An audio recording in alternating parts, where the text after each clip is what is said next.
And content that's what's wrong with improv. Custom live streaming service. And we are binless tonight, correct? Yeah, bandless, no Zeph tonight. Oh, Nature's now streaming. Cool. Let's see. I have notes. I have. Tell us what we did. Peter is doing terribly at this. Yeah, what room do we have to improve? I'm always reminded of Lindsay tells the story of taking a lighting class, and halfway through the course in college, the instructor posted a list of students who get it and those who don't. Wow. Whoa.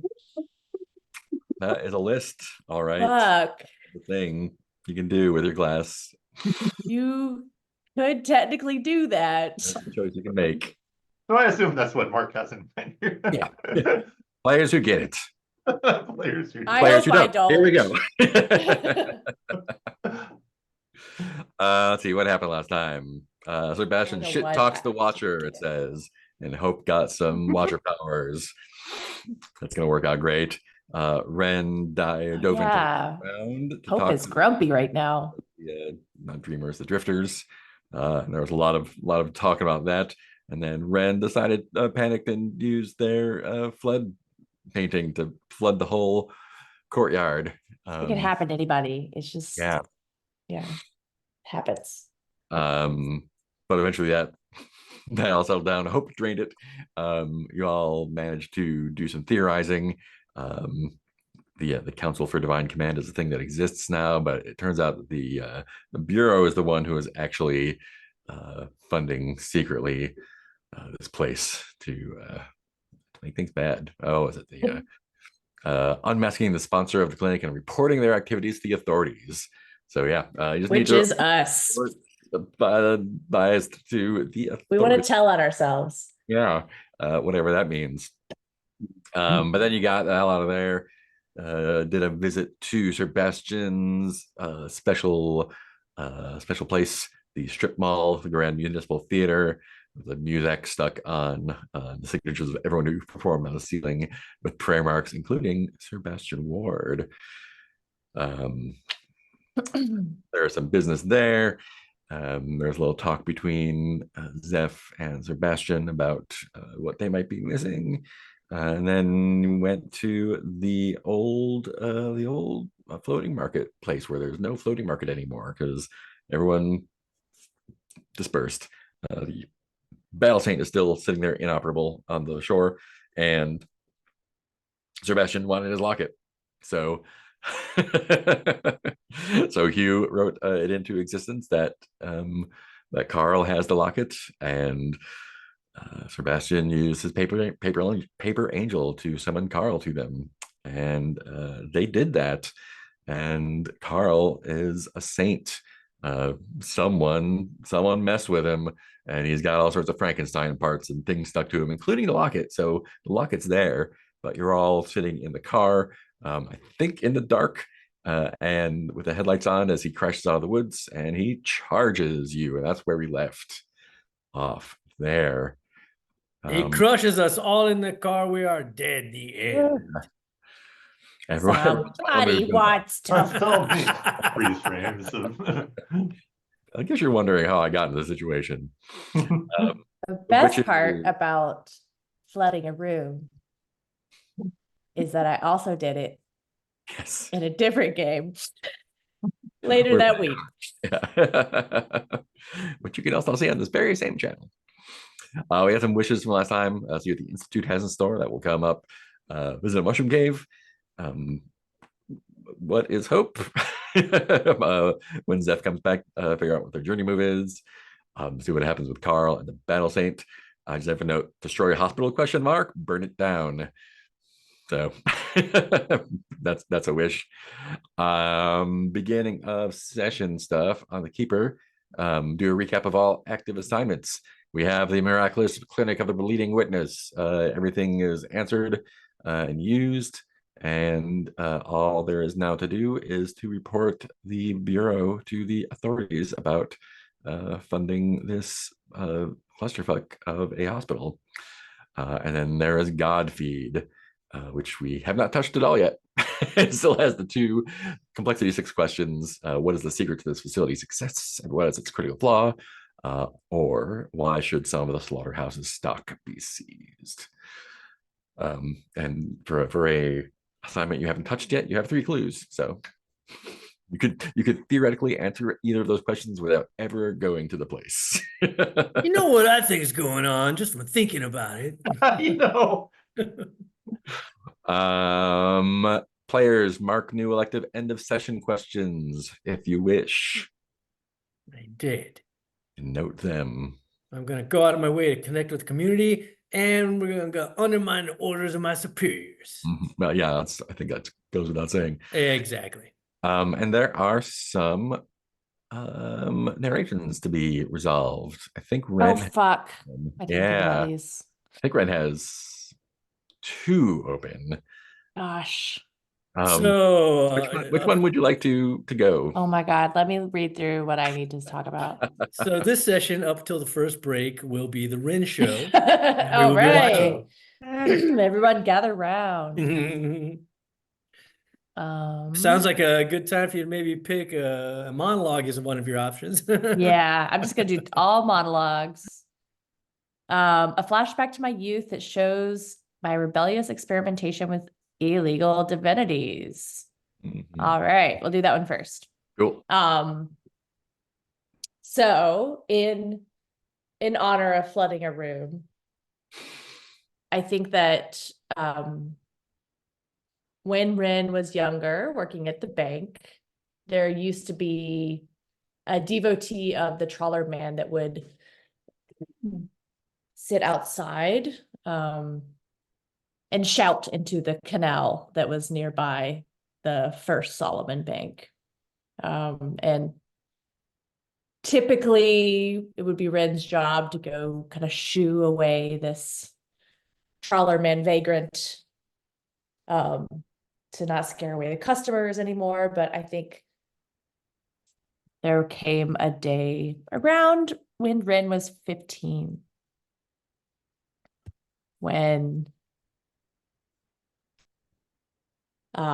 Ren's approaching the trawlerman vagrant and says, and they're like, oh, okay, I'll go. And Ren's like, no. Can you teach me how you talk to the water like that? And that scene kind of ends with Ren sitting down on the bench with the trawlerman vagrant, and the vagrant's like gesturing wildly, explaining things. Cut to the Solomon family home. And the Ren's great aunt is screaming because the water in the kitchen, or the water in the not the kitchen, she would never be in the kitchen. The water in the parlor is like ankle deep from a burst pipe in the wall. Nice. And Ren is kind of glowering in the corner, looking mischievous. Amazing. So I think cut back to Carl, the saint, charging at all of everyone huddled in the car. What would you like to do before he crushes you in the car? Let's see. What do we have available?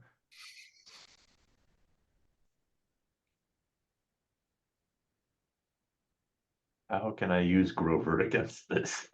Yes. Send Grover out.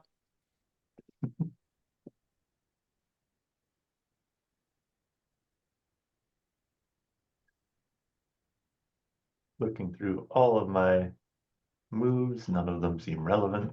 I mean, I kind of feel like it's a real obvious all the world's a stage kind of time. Do you think you're going to have time to get a monologue? No, that's a good before point. he No, that's a crushes very you? good point. No, That might be that's- interrupted pretty quickly. Is a very valid point. And he's just rushing at the car. Yeah, he's just rushing at the car. Is So that he's driving? momentarily. Who is driving? Bear is driving. This is not possible.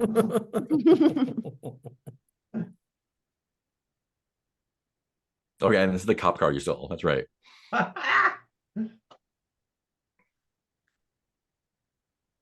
Can I do something with my long and lonely road? Long and lonely road. What were you thinking? I'm not sure. I just was like, maybe I can mark a fate and help this. Marking a fate. That's a number far from you. Has a plan for you. Whenever you're instructed to mark fate. But it has to be with the corpse, Oh, probably. whenever you enter a dangerous situation without concern for your physical safety, mark fate. Yeah, I do that a lot. You could. This is a dangerous situation that you can definitely enter into. Red wanders off. Yes. Rin goes to I'm make surprised I friends don't with have the more. saint. Yeah, more Making friends friends. is the dangerous move, but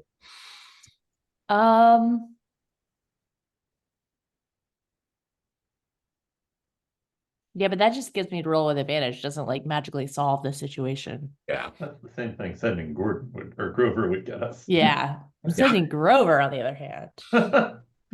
That'll solve at least one situation. We'll solve at least Oh, one no. situation. Oh man. Does Carl still count as a side character? No, he is a threat now. Son of a bitch. Oh, Yeah. Oh. Oh. not the first time that's happened to us. Yep, not the last, probably. Can we try and drive away from Carl? Sure can. Yeah.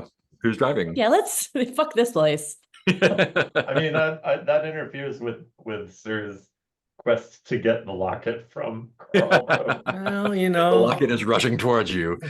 not a Good lot we can do news. about that. However, wait. Sort of a gift of the Magi thing going on here. Okay. No, I've got an idea brewing. Okay. I've got an idea. Prop work. Not only prop work, but a recurrence of a previous prop work, which makes it all the more viable. Remember when? Oh wait, was this a different game? Shit. Anyway, either way, this was still working. Didn't I at some point in this game manifest like some kind of harpoon gun with a tether on it? Was that not Yeah, this game? no, we used it to attach Oh, yeah, with the warden, yeah. the warden and Mhm. Well, Walker's. Oh yeah, you speared the librarian, the Yeah. museum curator to the wall, I think.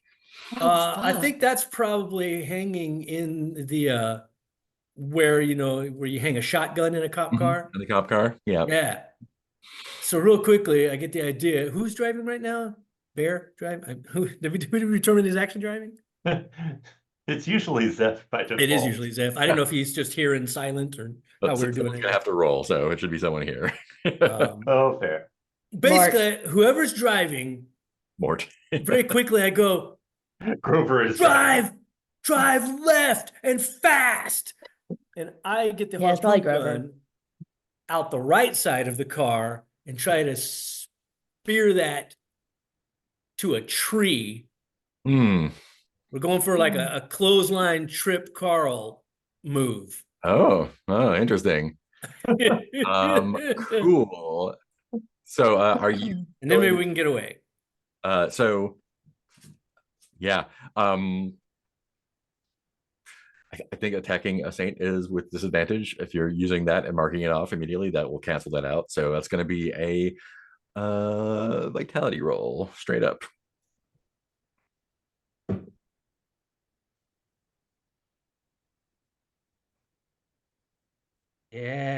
I have such vitality. You like prop work.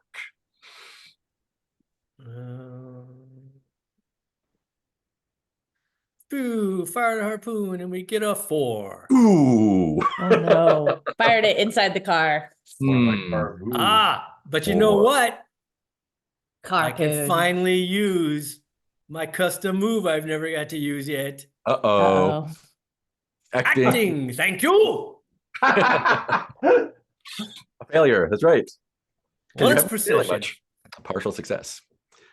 So you can bump up a failure to a partial success by saying acting, thank you, and explaining how the apparent failure was only your masterful acting performance. Tell me about how Meant to do that. How you meant to do that. That was your Because Oh my God, that's this is amazing. what I feel like we'll flash back to this, because it turns out I wasn't actually trying to trip Carl. I wanted Carl to think that's what I was trying to do, because then he would try to avoid the trip line. Mhm. But what I was actually doing was shooting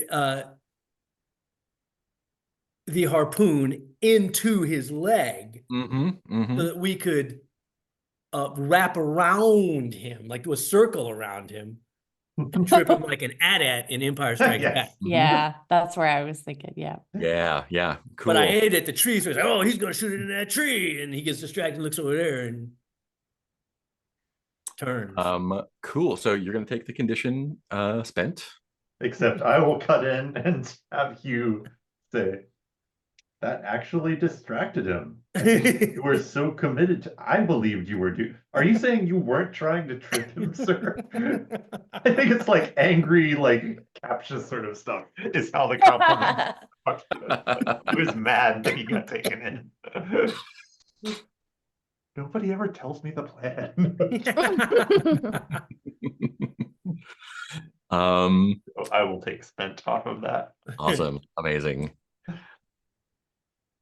So now it's a partial success. That's the partial. Ooh, yes, I get to do this thing then. This is gonna be great. Oh no. Let me pop that open. I'm sure this will be fine. Yeah. I think to accentuate the acting part of it is like right before I shot, I think I was talking louder than necessary, going like, go left so that I can shoot this tree and trip him. So Carl would hear that and then not expect a harpoon to the ankle. You're speaking so loudly. He's gonna hear you. He's gonna hear you and know the plan. He's gonna just so loud. Upsetting Mort.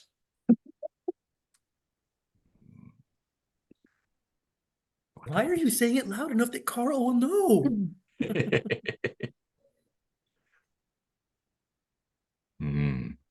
Okay, so your do I want threes? Ooh, yeah.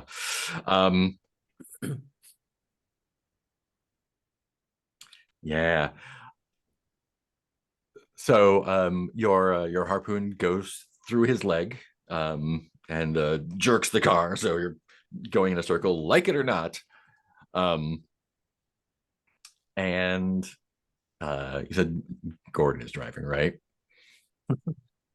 Oh, was it Gordon? Grover. Grover, I do love calling him Gordon from now Gordon. on. That's what Ren Grover. does, is a microaggression.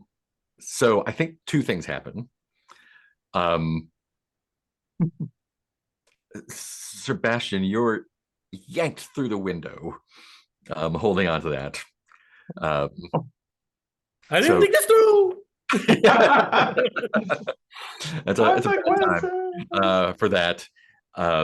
And I think the intention was to do something about him. Then I think it not only went into his leg. I think again, you're real good at pinning people to the ground or a wall when you're not trying to. I think it actually it went through his calf and is stuck in the ground. Is not deep because had to go through Saint Flesh first.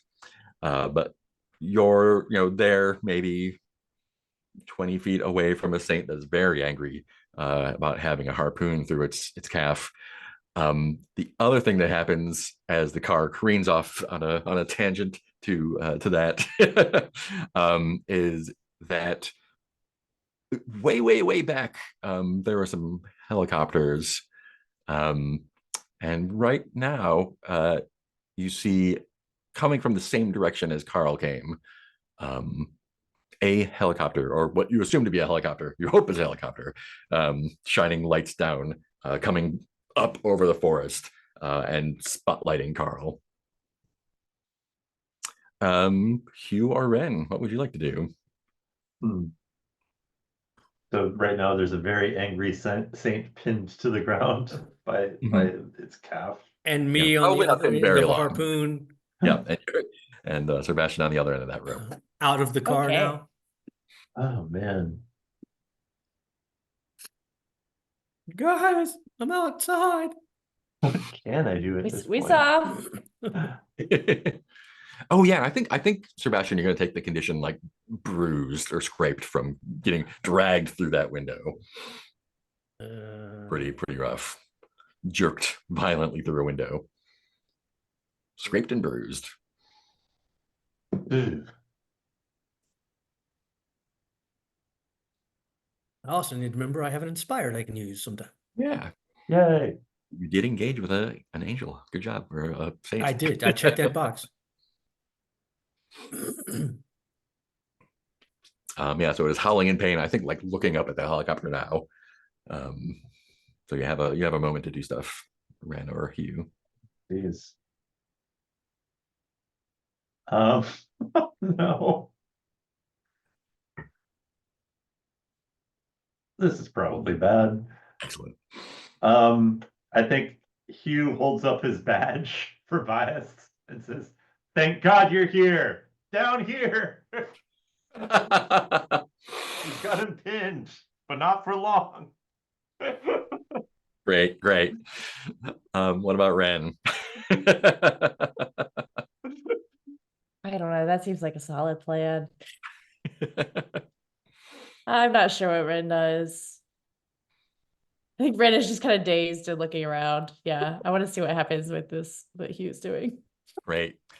I think if we're waiting around to see what happens, I think what happens is, I think Carl, the harpoon is not lodged deeply into the ground, but it is lodged into him. And I think he yanks it out and like it's like torn between the helicopter that's approaching, the Sebastian that's on the ground, or the car that is the car is probably not a target right now, since Sebastian's the one that called him.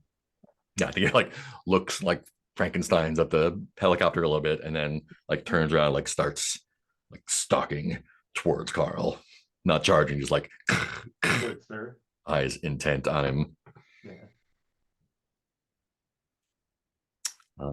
Sebastian, back to you. And the helicopter is just And the helicopter is still like kind of circling, spotlight on, like almost as if they're like seeing what he's gonna do. Oh God. I'm sure they'll be down here any moment to help us. Mm-hmm. All helicopters are helpful. Yeah. I think I have time for All the World's a Stage now. A quick play. Yeah. Very quick play. As I stand my ground. Oh man. And speaking in a very theatrical voice, because of course, what's the use of performing if nobody hears it? Hopefully my comrades will hear. I don't hear direct it as you. Exactly, in the car, I was like, oh, I don't think I can help you. They're a little bit far away, but you can. I know. Hear you. No, I can't help. But the point is, I don't perform for no one, okay? I mean, performing for Carl, sure, that's and whoever's in the helicopter. Was this the end of our intrepid hero? Had they come so far only to be squashed like bugs by this new form of their former friend? That's when Sebastian spied it. There it was. It was a part of this new thing. The locket he had sought for so long. Surely there was a connection with it. So much of his energy had been spent into the ether looking for it, trying to get it, and now here it was. He could only hope that Carl, his former friend, yes, we're going to say that, his former friend, could feel the connection. For a part of Sebastian was now a part of him. In a way, they were connected. Perhaps he would understand that Sir had called him here for a nobler purpose. To get his shit back. Well, no, actually, I wanted him to become the new saint. Was my, but also get my shit back. Yes, but the actual purpose for Carl coming back was to hopefully get him the power of the new saint. But anyway, that's a whole separate thing. And this connection between them would break through this divine red haze that was driving Carl. Great. Let's roll presence. Let's use that inspired. Yeah, let's use that inspired. Clear up that condition spot. Hey, that as well, yes. So 3 dice, top 2 plus 3. Oh yeah, I'm peaceful. How about 8, 9, 10, 11? That is an 11. That will do it. Great. So on a hit, some detail about the world from your performance is now true. Say what it is.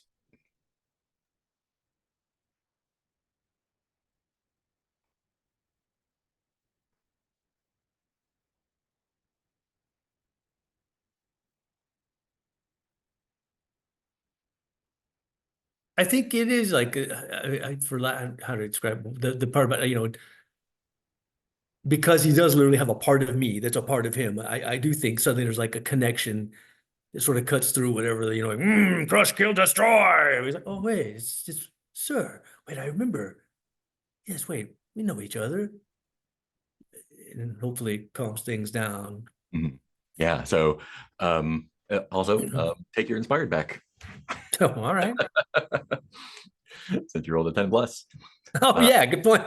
Oh yeah, you can just keep burning that and using it. Inspire circle.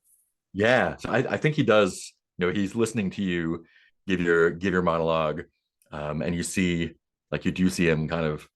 He stops his stalking. He's probably like a dozen feet from you, which means like you're looking right at a right angle up to him, and he puts his hand on the locket.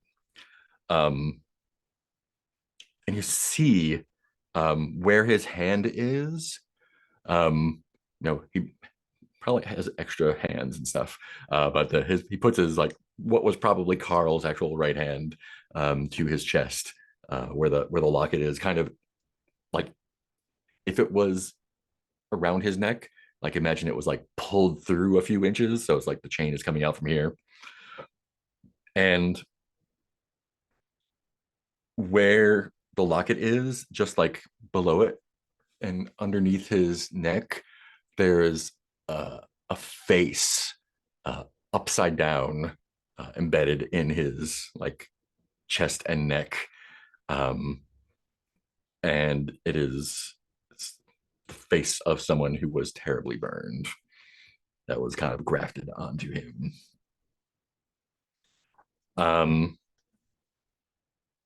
Hugh and Ren, you have a moment to do something now too. So that face, is it a corpse? No, it is part of a saint right now. In fact, I think when Sebastian sees it, its eyes flick open, and the mouth just kind of works silently. Peace. And none of us recognize the face. I think Sebastian's the only one. I've seen it in a vision. Yeah, I've seen it. Oh yeah, Ren's the only one who's actually seen it. But I think Sebastian recognized it as the woman who's the book. I'm supposed to find a book for solution. I think that's what Ren says. Ren's like, oh, the book. Oh fuck. Too bad I didn't do that question. To undermine the orders. Oh no. Gotta do it always anyway. I'm really not sure what to do, Mark. My moves are not good for actual combat. Neither of us really have. You want me to like weird someone out or talk to a dead person? I'm here for you, but You don't need to worry about your moves. You can just do something that you would do. Although I do have 3 communion and I'm very peaceful right now. Oh, that's something. Because this is an So- angelic or a divine thingy, right? Yeah, yeah. As a saint. Is that something communion would apply to if you were? Oh yeah, for sure. If I do it right, if I don't talk to it like I usually try to. I gotta stop fucking talking to things. Want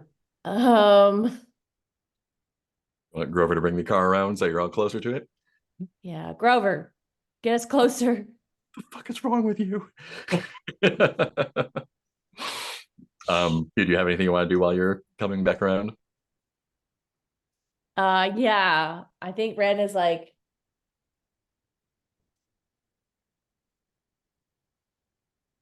here's the thing about saints.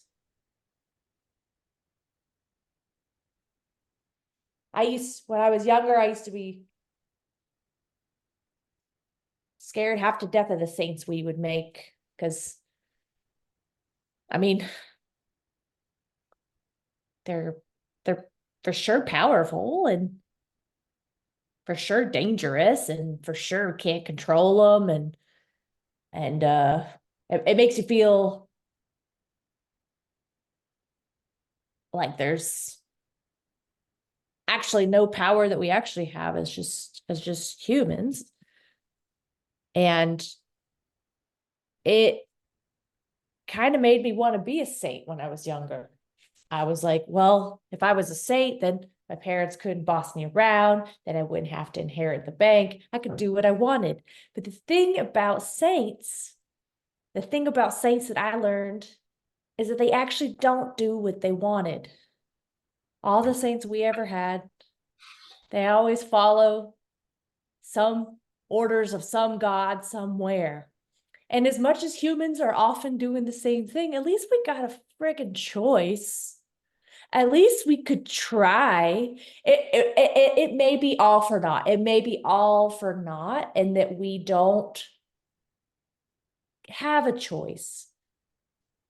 But we at least get to try. And so think about the saint is that he doesn't have a choice. He's got to do what's best for his God. And what do we know what God this out of character? Do we know what God Nope. made Carl the Saint? So, Grover, what you got to do is figure out what God made this saint, and that'll get us closer to knowing what it wants and what it can and cannot do. For instance, like if I wanted to return a library book, I wouldn't let you be trusted with it, Grover, because you might actually destroy my reputation at the only library in town that had Anne McCaffrey's complete series on Pern. And now I can't go there no more because you were a library book ruiner. And that's how I know what to point you towards, what not to point you towards, just like this saint here. So get closer, Grover, figure out what kind of saint we're dealing with. Can I employ Grover's help in examining the saint and seeing You sure if we can, recognize what god it might be? Yeah. Oh yeah, sorry, I'm using your. No, it's great. No, this is that wasn't passive aggressive or anything. It's like, oh, I can use them for advantage. So it sounds like an insight roll with advantage. That's what I was hoping. All right, that's another. Oh yeah, I was just doing a that's top 2 monologue. plus 3. Yeah. Okay, so I'll roll 3d6 plus 3. 3d6 top 2 plus 3. Okay, rolling that. That is 10 plus 3 equals 13. Great. Nice. I know too much about. Yeah. And I think Grover like looks over at you smugly and he's like, Oh no. you can't tell? Look at all the stuff he's collected all over him. All that garbage. Come on, put it together. That thing. Junk Jolly Junk. That's right. The garbage patch. Who Could be many different things, Grover. who would have made a garbage collecting saint? I think as he says that, that's when the helicopter opens fire on Carl. Oh, the city municipality. Ren, I think we still have one more narration coming from you, the bleeding Yeah, revelation we one. do. Where is it? Um, Oh gosh. Click on I'm me. just all sorts of talky this time. You click on me, you can jump right to it. Okay. Narrate a flashback, a time you lost someone important to you, and how, in your anger and despair, the maiden's silence felt empty. You perceive the maiden more often now at the edges of your vision or trailing behind you at a distance.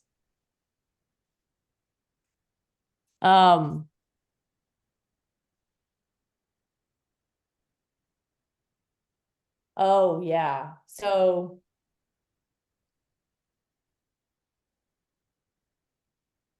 we have a scene where we open on a scene. After Rin buried their first corpse. So we learned in another flashback that one of the sacrifices at the bank started talking to Rin. And Rin had to go bury it. Rin went off to bury it and comes back to their home. And it has burned down. And it is a bunch of ruins, which I think is my altar, but we've never even visited. Yeah. And the charred corpses of her parents are there. And the whole time she had been walking back, she could see the maiden, but now, and she looks up and she can't see, and so she tries to talk to the corpses and she's like, I'm sorry, what do you want? I know we never understood each other, but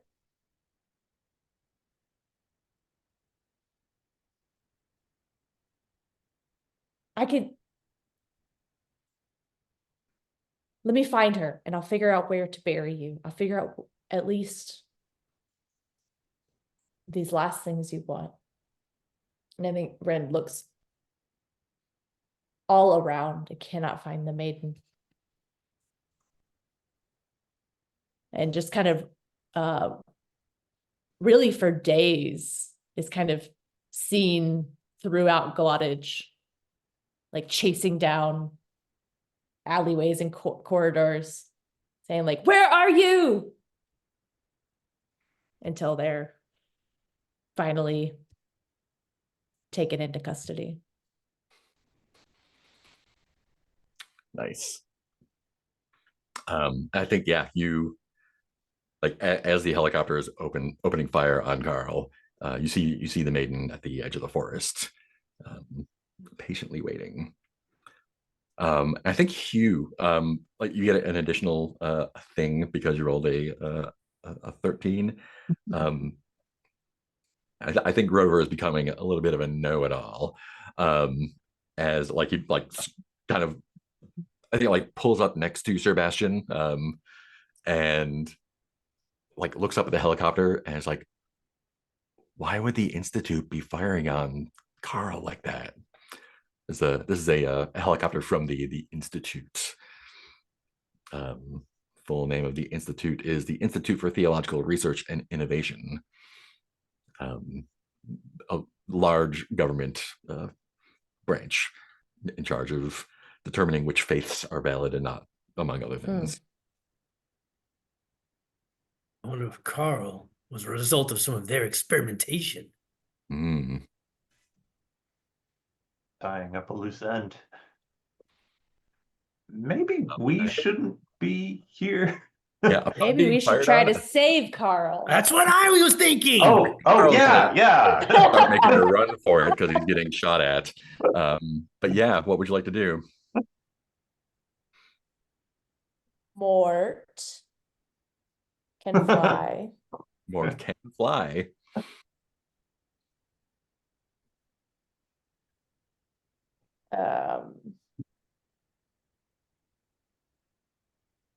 I'm not sure.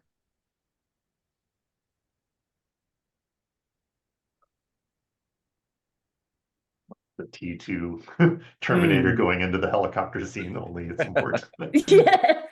Get out. Oh yeah, I was supposed to make a custom move too. I still haven't done any of my custom things. Uh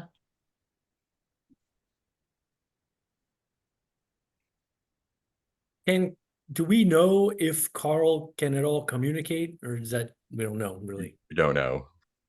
so I have a business card You do have a business card, for Sergeant Carl Vandermeer. which is a different Carl, by the way. I forgot how I have it. He gave it to you, I believe, or someone, or maybe there's the one with the tattoos. I think gave it to you. One of his- Yeah. Oh, I was trying to get healed, I think. They gave it to me. Yeah. What was their name? Could I just like call the number on there? That doesn't seem right. Sure. I don't know. What would you like to happen because of that? I think I'm just like, hey, you told me to call you when there's a problem. Cool. Yeah. What are you afraid might happen if I mean, I'm what do you afraid we're think gonna might have. happen when he picks up? I guess. I mean, I'm afraid we're gonna have two kaiju fighting. I don't know. I'm at a loss for what to do. Not. I'm trying to figure out if this feels too out of the story to do. We established cell phones. Yeah, but I think Red would use Zeph's cell phone.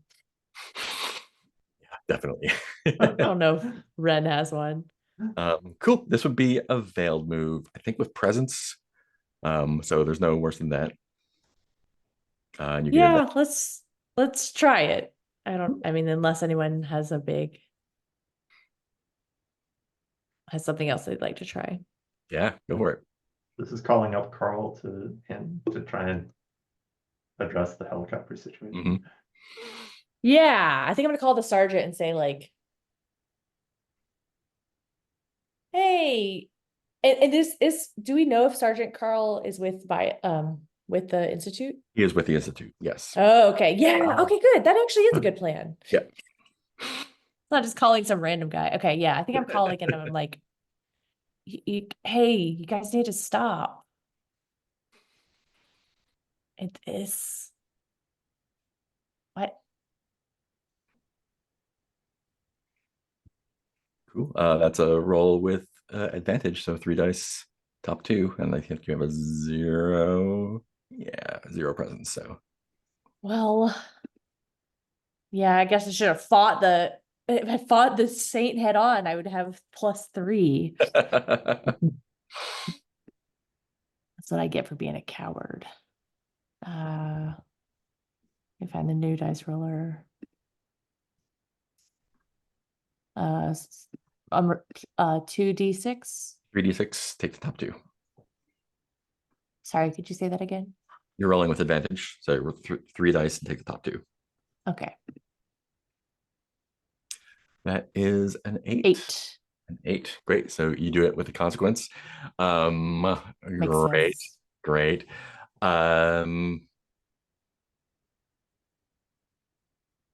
Yeah, so I think it only rings once. And then it picks up. It's just like Vandermeer. Oh, okay. I thought I was had like a whole no, this is Zephord's phone, and I had like a whole message I was gonna leave. So I didn't expect to talk to you. Hello, Sergeant Sir Vandermeer. I was given your card by some pox monks. Anyway, it's not important. What is important is that there's a helicopter that's currently At your location, firing on a road. Yes. Yes. Could we get them to stop? Could you get them to stop? Unlikely. Yeah. Maybe you could. Why would I do that? Let that thing go off and hurt more people?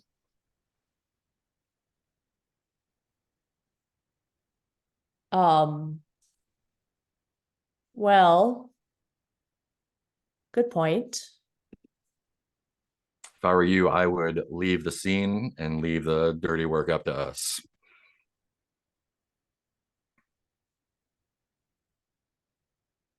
I know these feral saints are a pain in the ass, but someone's got to take care of them. Okay, I think I want to do something weird here. Yes. I want Ren to know about a debt he has with the Solomon Bank. Ooh.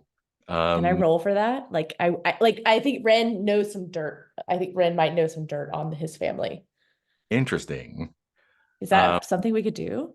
Yeah. Why not? Like be a shame for all those loans to come due or something. I don't know. And say like a phrase that he may have heard before from my family. So the gods that your bank, the gods of, is it gods of debt or gods of just money gods? Yeah, they were banking gods. They were credit gods. Credit gods, even better. Yeah. I think to gain that information, you would have to say a prayer to the banking gods, the credit gods. Fuck. Which, the maiden might not care for her. What if? Yeah. You want to do that? Great. Oh, okay, never mind. Yeah, I don't mind doing that. Yeah. Yeah. Cool. This is gonna be a roll with disadvantage. I mean, I do mind doing. Ren hates doing that, but Yeah, it's like, okay, this will stop it for us. This is a roll with disadvantage because this is digging up old gods that you've given up. But he's gonna be with communion, so he can roll. But I am peaceful. Does that help? No, that's just you. No, we're just chill. Yeah. But with communion. Okay. Yeah, so 3 dice, bottom 2, plus 3. Got it. That looks 6, 8. 8. And 8 again. That's 6, a 9, isn't it? Plus 3, 9. Yeah. Oh, Yep. plus 3. Sorry, I forgot how math works. Forgot how good you were at communing. What so does communing with the banking gods, the credit gods, look like? Oh, fuck. Yeah, Ren doesn't like it. I don't think anyone's ever seen Ren do it. Are we all like in the car just watching a shock? Like, is she praying to banking gods? I think that Ren like pulls a credit card out of Zeph's pocket. Oh God. And starts cutting it up. God, Zeph is like, what are you doing? That's my company card. And like holds a hand out to Grover, and Grover like hands a credit and like just starts cutting up credit cards. Wow. Until like everyone's credit cards who has a credit card in the car has had their card cut up. Awesome. Who has admitted that they have one? I assume that Hugh is not telling Red. What piece of dirt do you get on him, or what does he owe? What does he owe? He's a I think he owes Solomon credits a sacrifice. Like his family was supposed to pay a debt, and my family let him get off with it, and he was supposed to like give up a child. He is well practiced in obfuscating inconvenient paperwork, so I think maybe he used his pull at the Institute to paper over some debts, but they are not actually filled. Yeah. Cool. Lingering debt. Now the banking gods are back on Bren's case. Yeah, how do you communicate this to him? Sorry? How do you communicate this to him? I think Ren just says, Well, we did tell you there would be a time when it would come due. Those debts were taken care of. Solomon debts Bank's got nothing on me. The word was deferred, and deferred does not mean disappear. So you want a sacrifice dedicated to your old gods.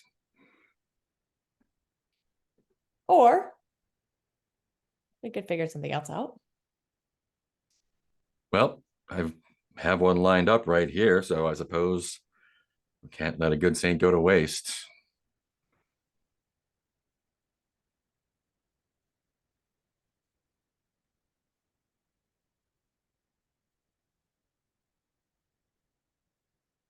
I mean, this definitely counts as struggling with my faith because Yeah, for sure. I went to the wrong god to do things. I went for the easy way. And you hear him, like, he's on the phone with you, and you hear him pick up something else, like a handset or something. And you hear him kind of reciting some prayers that are very familiar to you. Like, oh, like these are the prayers that you use to dedicate someone to the Megan gods before the sacrifice. And he's like, repeat that back to me. All right, take care of it. The helicopter like zooms in and just like strafes Carl again. I don't think I made it better. Sorry. What do you guys have? What were we? I thought you were trying to get him to call off the helicopters. I was. Yeah. Very confused about what's going on. I mean, Carl has made it a distance, I think, between the harpoon and being shot a lot. I think he is finally, like, you see his shadow kind of topple near the riverbank. And the helicopter, like, starts to come around for probably one last pass. Safing run.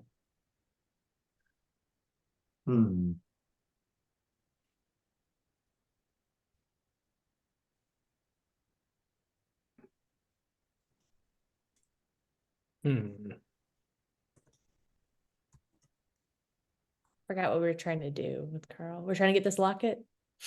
Well, I mean, I was actually just funny you said. I was just thinking about that maybe. Yes, if he's gone down, we can go get the locket. I know. I was like, maybe I run up real quick and back. Sorry, man. Of course, I think it's like part of and then him. poke, you can poke her in the eyes while you do it. You stupid thief.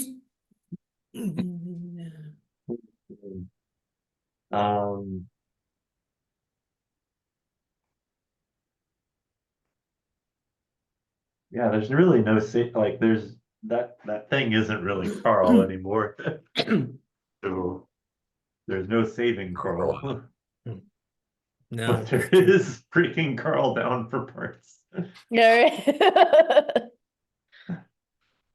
I think yeah, just because it's, I don't know, the most interesting choice to me, and I feel like literally this entire game Sir has been focused on trying to get this fucking locket back. And I think he's just like, now you're thinking, he's just like, he just starts running at Carl to go get that locket. Awesome. What are you afraid might happen if you get hit by helicopter fire as they're coming in for one last pass? Well, since I haven't resolved some of my other problems, my soul will go to that stupid deity that I have a wristband for. Ooh, that's a good one. Because I hadn't undone that yet. So I was Yeah. like, that was a future me problem. This is now possibly future me if I get killed. Fortunately, this is only a veiled move, since machine guns are not well. If you're bringing in that, maybe it is a. Yeah, I think just getting hit by machine guns is bad enough. That's going to be a roll with vitality. So vital I am. So vital. Yeah. Hey, you know what? It's a good time to use that inspired again. So inspired. We're only rolling with advantage or disadvantage today. Yes, no pluses, just advantage. Oh, yeah, I see what you mean. No regular rolls. Yep, no regular rolls. So top two will be an 8. An 8, great. So you get it. The helicopter fire like peppers the ground as you run through it. I'm in an action movie now. Very nice. But you do see that Carl has been felled, in fact, and is on the ground. Hope is still usable for helping out on a roll at some point. Yes, for sure. I think you will. I don't think Sebastian is super accustomed to sprinting like that. No, I'm not a real physical guy. Let's take the condition winded. You're just riding that 3 condition line. I am. Get rid of one, get another one.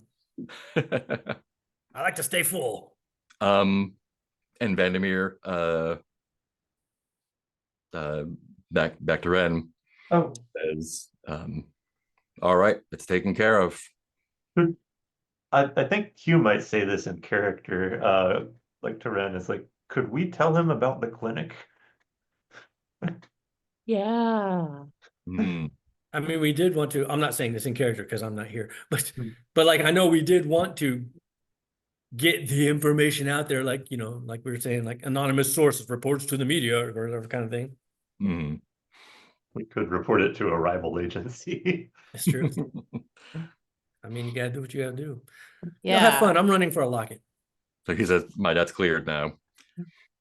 Yeah, I think Red maybe passes it to Hugh. Be like, Uh, oh yeah, tell him what you wanted to tell him. Great. It's like when you have your grandparent on the phone and you're like, oh, now I got to talk to all the kids. This is Hugh, Ren's friend. I know who you are. It's not Zeph. Just wanted to report that I don't know if you guys have been, if you've been keeping an eye on the Clinic of the Bleeding Revelation. Is that You found our office Clinic of the in Bleeding the Witness? Spire in the what was it called? The sprawling. God, what the fuck was that assignment called? Skyward Sprawl. Skyward Sprawl. Yeah, you found our office in the sprawl. You don't think we've been keeping track of you everywhere else? Yeah. So with the clinic, this was news to us, might be news to you. We found out that our own agency was funding it. Yeah. All right. Well, okay. Just making sure that was. Look, I'm just security for the Institute. That's their business. You just hand it back to Ren kind of mid-sentence.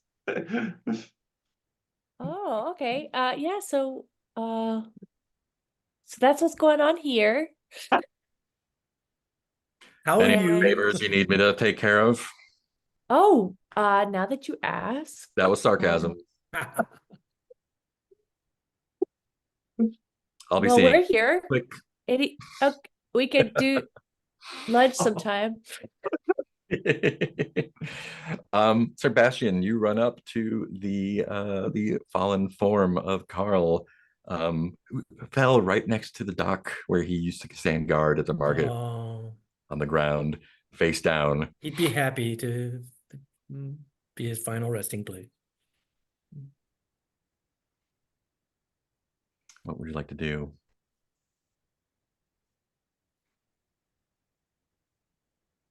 I don't suppose it's as simple as grabbing my locket. So is Carl, as far as I can tell, is he like dead now, or is he still sort of? Yeah, he is. It looks like he's been like turned to hamburger by this like 50 caliber fire from a helicopter. Well, I think at least my intent is to just get that locket and get back to the car as quick as possible. Yeah. That's sort of a simple effort thesis to roll statement. over, I think.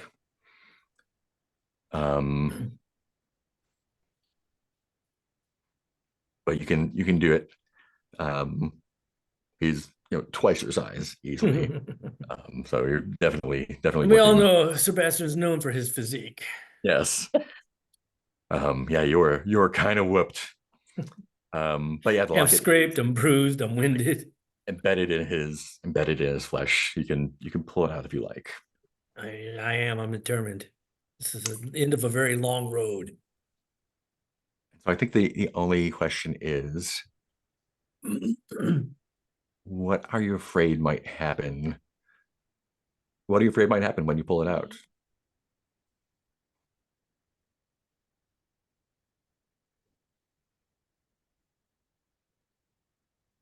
When you pull your locket out of a felled saint that's composed of bits and pieces of lots of things and people.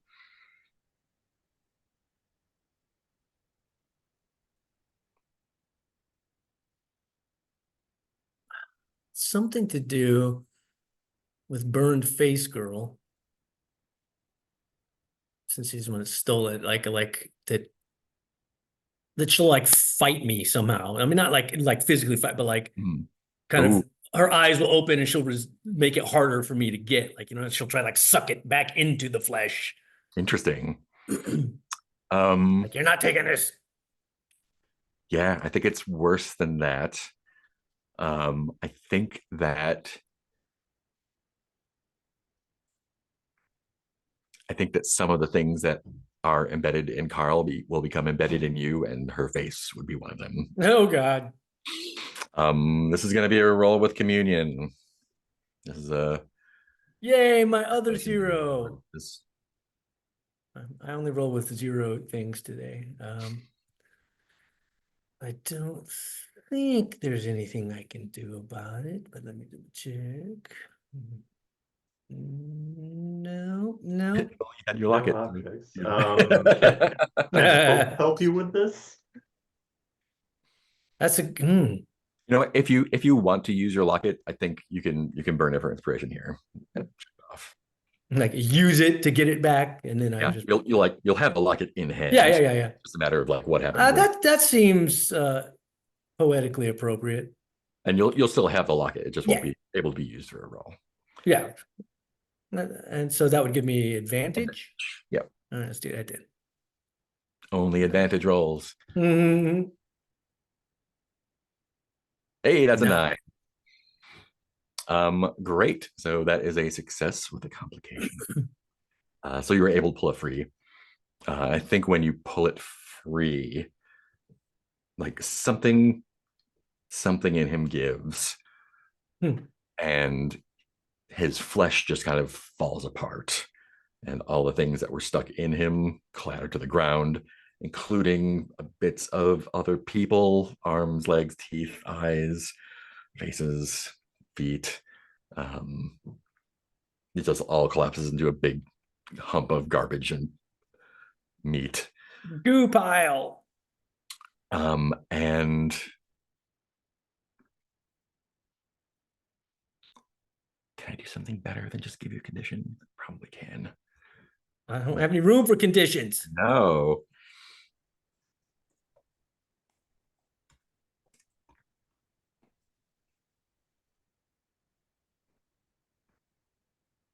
Yeah, I think we're just going to do a condition then. And the condition will be I mean, it's super gross, so disgusted, I think it would be it. And since you don't have space, that would mean a verse for you. Unless you want to spend a verse to bump it up. Which same thing either way. I was gonna say, what's the difference there? Is there a difference? The difference is you're not grossed out.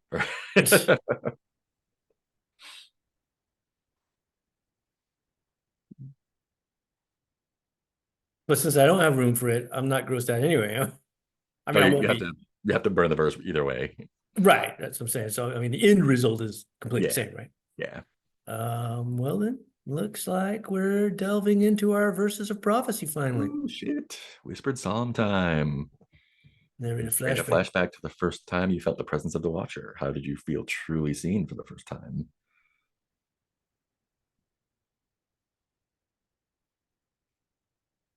I think for a long time,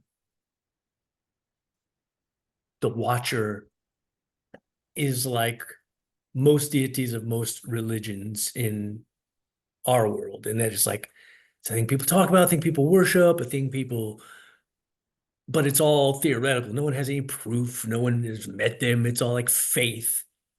And I was at that point still and starting to be like, almost starting to be like a child with Santa Claus, starting to kind of question being like, why everybody has these faiths, but like, I mean, I've been told about the Watcher and that I should try to please the Watcher and all that, but it's like, I've never seen any evidence that this is real. Is it possible we're just humans are deluded and interesting. This is all going in my mind before a play. This is part of my pre-stage process, you know, getting philosophical, getting into character, thinking about how the world works. But it was all right because, you know, I was about to do a play, which I know I enjoyed regardless of whether or not the Watcher was real. But I was like, well, you know, it still led me to doing what I love to do. So that's good. And then so I got to a good place. I went and I did a really great performance, you know, because I had some extra complexity and depth from all this thinking and, you know, analyzing things and the character was a very conflicted character. So this all really led to a reality and an honesty and a believability in this performance. And then as I was getting undressed in my dressing room, I just heard a very slow, light applause. And I looked up in my mirror and there was a cloaked figure standing behind me in the corner of my dressing room, clapping. And then when I turned around, he was gone. But like, I knew. I just knew. It wasn't like, whoa, what happened? Am I seeing it? I was like, no, I knew. I was like, that was him. That was the Watcher. I pleased the Watcher. That was the first time I knew that I had pleased the Watcher. And it was an addictive rush. Nice. I think that's a great place to take our first break. Let's Cool. come back in 5. Dig it.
St. Carl of Teratomas.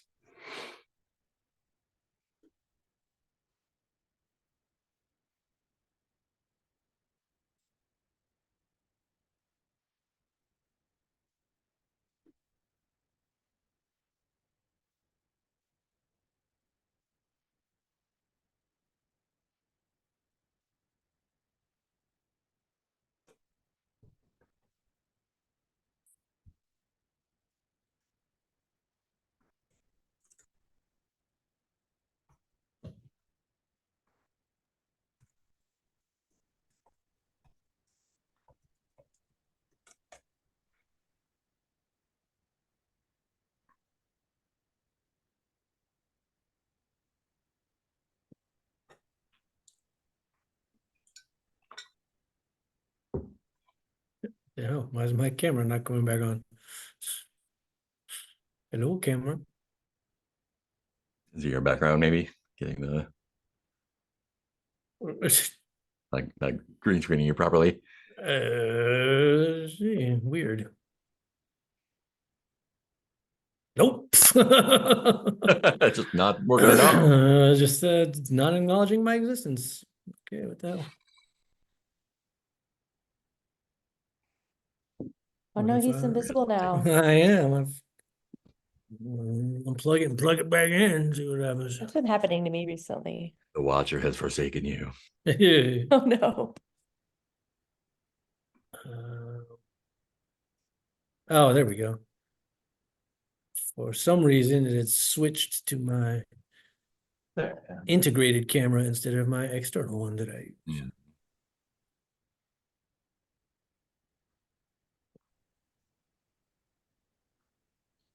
Right. So you are still on the same journey as when you went to the mall. So what is your final destination here? The hospital, or do you want to visit the God meat plant? Hmm. Or I guess you came from the hospital, so Yeah. or something to resolve the question of who to snitch on, who to snitch to. Oh yeah. Were we talking about like some sort of god of reporting or of Oh news yeah, in the Vladic? pirate radio station God. Oh, which was Zeph's special journey. God meat it is. God meat it is. Let me pull that one up. God feed. God feed. There we go. Yeah, the assignment PDF is laid out very artistically. So I had to pull all the flesh, all the text out. So I can just read it. Yeah, wow, that was a lot of stuff that happened. Cool. So just to refresh our memory here, this is God feed. Black market supply of God flesh has spiked in recent months. And we've pinpointed where it's coming from. Out in the sticks, prominent anti-theist Victor Blankley built a slaughterhouse for butchering stray gods and packing them for consumption.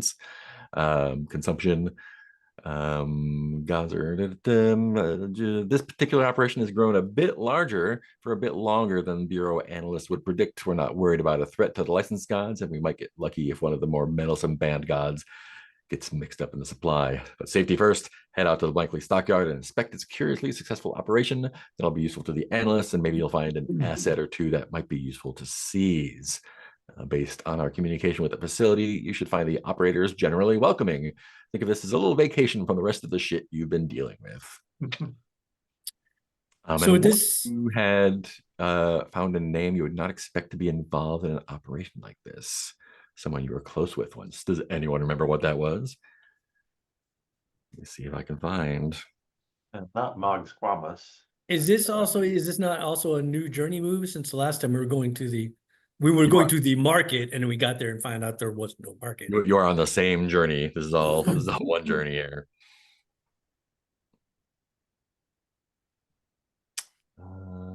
Ezekiel, I hope. Godfeed. Hugh knew someone from the traveling show, parted ways with the person who ran it, Haven Cartwright. Ring any bells? No.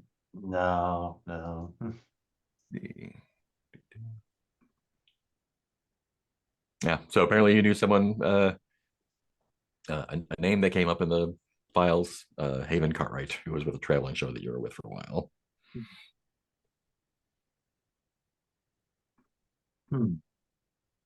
So we're headed to the Blankley Stockyard. Oh boy. Yeah. Again, the questions are: what is the secret to this facility's success? What's its critical flaw, and how might some of these slaughterhouses stock be useful if seized? Well, clearly we want to solve the second question. Clearly. Clearly, it's part of our business franchise.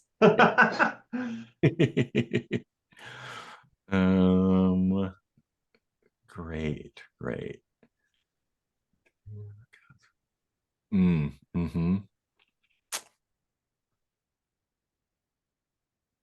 Oh, there's all sorts of stuff. Cool. Wow. Oh, wow. You guys jumped ahead. there are things that fire off when a certain number of clues get hit. Oh no. You ticked one off already.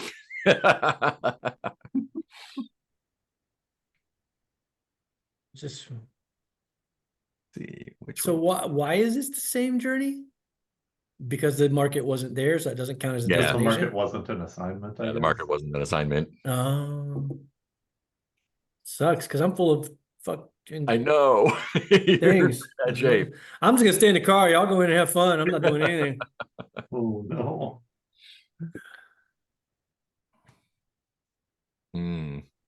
Okay. So we show up at the stockyards and immediately turn around and go back to the This place is no honor. Oh, this Nothing. place. There's a reason we haven't come here. Fuck it, we're out of here. It's a silly stockyard. This is silly stockyard. Cool. So it's not hard to find. It's not a hidden location or anything. You know where it is. In fact, they'll be happy to see you. Who will not be happy to see you, however, are the protesters outside the slaughterhouse. The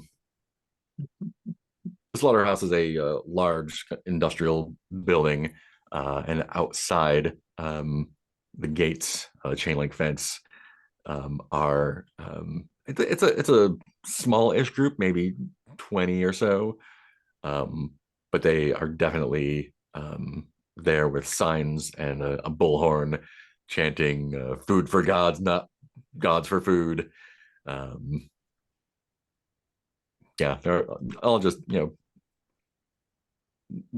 weeny beanies and fingerless gloves, yelling out there and harassing anyone trying to go in or out. What would you like to do?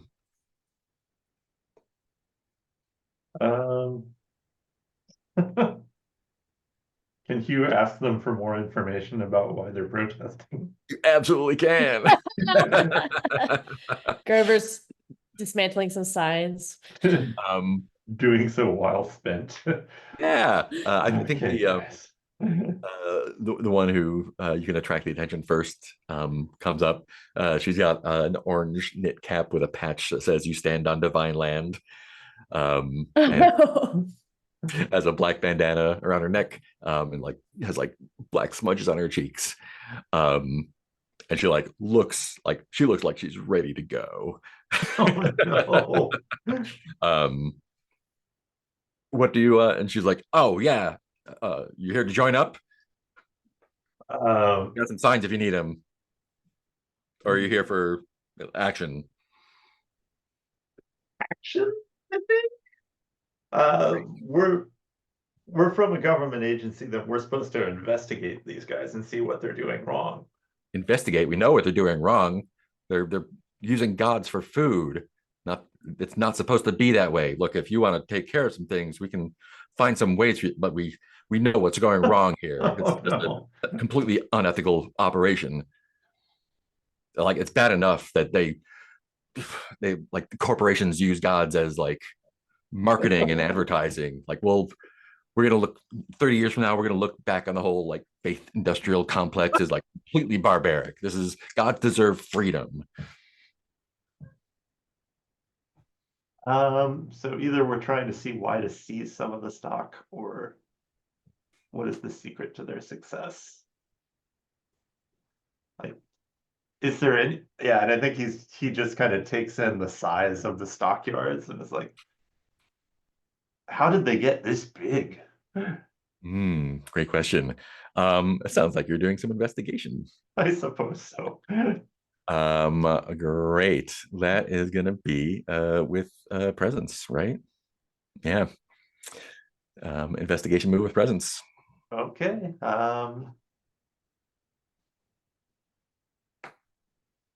And I don't think the anesthetic, the quill, or the ink blotter are much help here, so I'll just roll 2d plus 3. Rolling that. That is 7. 7 plus 3 is 10. With presence? Maybe I was wrong. I think you have 0 on presence. Yeah, sorry, I was looking at insight instead of presence. Yeah. Cool. Let me find a. See, the question was, how did they get so big? We'll use that one. All of the clues we gathered while not investigating. Hmm.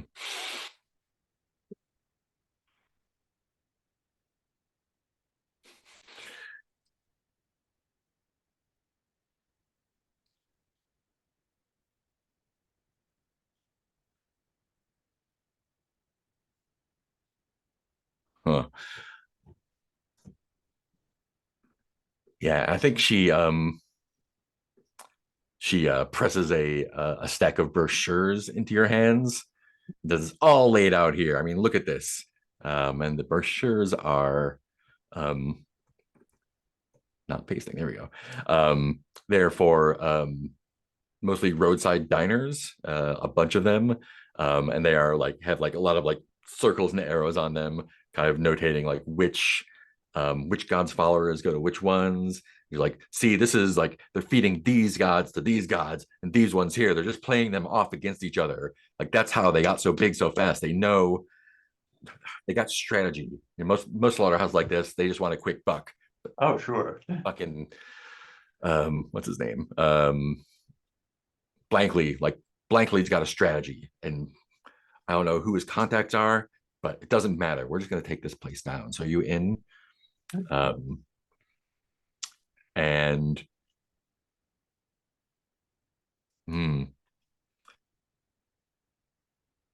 are you in? Oh, no.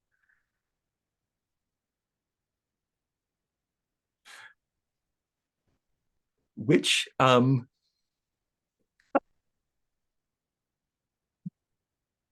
god can you immediately tell that she is faithful to? Oh, geez. Probably an unlicensed one. Yeah, no. I want it to be the devourer below, but I don't know if that makes sense. If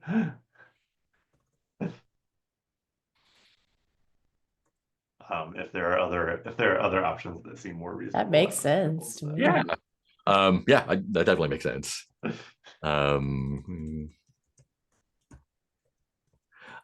Yeah, what about her tells you that she is a devotee of the devourer below? I mean, it's probably an innocuous looking like little fabric patch of a mushroom sewed to her clothing.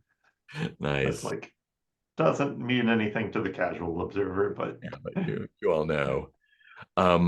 Did any of you have haven't like one of you have like spores in a jar or something? I did. Yeah. So the thing is, I did. and then they broke, Mm. and I lost them, and they are somewhere. Interesting. What's our complication here? I mean, I think the complication is that she just like grabs your arm and is like, come with me. I know you can help. And just like drags you, like just like leading you like away from the main cluster of protesters. Me or Ren? Hugh. Oh. Yeah. You were the one talking to her. Sure. You look like someone who can help. What are the rest of you doing while Hugh gets embroiled in whatever she's got planned?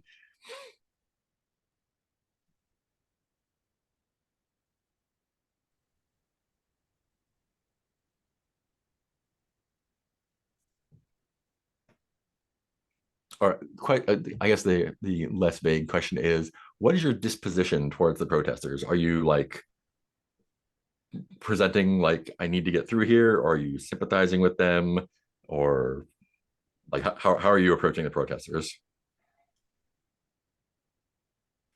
I'm still trying to figure out this plan, but I was going to go into disguise. Go undercover with Where the fuck No, did no, no. Sebastian go? Not as a protester, but like as a mysterious kind of, hood pulled up with my cloak. And I kind of like on the fringes, maybe like around a corner. And I wanted to be like, maybe get the attention of like a protester who's on the edges and be like, psst, hey, What, man? what if I could give you some inside information About what? to help your cause, man? Who's behind all this, really? I mean, we know who's behind it. Blankley's behind it. Oh, see, but you don't. If you think It doesn't Blankley's matter who's behind it. We just need to stop it. If you don't stop at the source, they'll just keep popping up. You shut down Blankley, but 10 other Blankleys will pop up elsewhere because you hadn't cut the head off the snake. Well, we're going to cut the feet off the snake, but nothing else. Feet off the snake. Hands. Blow the snake's fucking head off is what we're going to do. I know who's actually bankrolling all this, who's the mastermind behind all this. If you just had a little more insight, you could have a much bigger impact. Oh, I'm going to have a big impact. All right. And he opens his jacket, and he has like a very crudely improvised explosive device. There's like a ceramic jug with like duct tape on the top and prayer marks all over it. That's perfect. If you're that willing for the cause, I can point you at a target that's going to have a much bigger impact, and we'll let them know that you know. See, right now they think you're all clueless. They think you don't even know they're behind it. You take that, you go to biased headquarters, they'll know you know. What proof do you have? You want me to go up against the government? I show him my biased badge because I work for biased. Great. What are you afraid might happen if he decides to act directly against an agent of biased? I don't think he'd waste his bomb just blowing two of us up, but he is eager. I think I'm just more worried that he, would just like basically explode like real quick, be like, "Hey, everybody, there's a pig over here. There's a pig over here. He's one of the pigs." Awesome. This is just a veiled move, so no worse than. And it's a roll with presence. Just a good old standard roll. +3. Back on our regular rolls. 12. Wait, 19, 11, 12. That's a 12. All right. Yeah, so he like covers it up against like. So why do you want to take him down if you're working for him? Because I found out what everything they're behind. When they first made us work for them, we thought we were just doing stupid legwork, following up shit assignments, basically like getting assigned to a crappy task force no one wants to be a part of. We had no idea the bigger things they were behind. And now we have the opportunity to take them down, but we can't do it directly since we work for them. But we can give information to the devoted like you who can actually do something about it. This is your chance to deliver the biggest message ever. You blow up biased headquarters. You are striking at the heart of the beast before they even know that you know there is a beast. This is your chance to move before they will discover you eventually. They have eyes and ears everywhere. Right now, you have the advantage. You have the element of surprise. They don't know that you know anything. They, in fact, are convinced you know nothing. All right, let me talk with the others. And he goes back to the group. Ren, what are you doing as the chanting starts to die down? So where are we? We're outside of the slaughterhouse? Yeah, or... outside the chain link fence, outside the slaughterhouse with some protesters.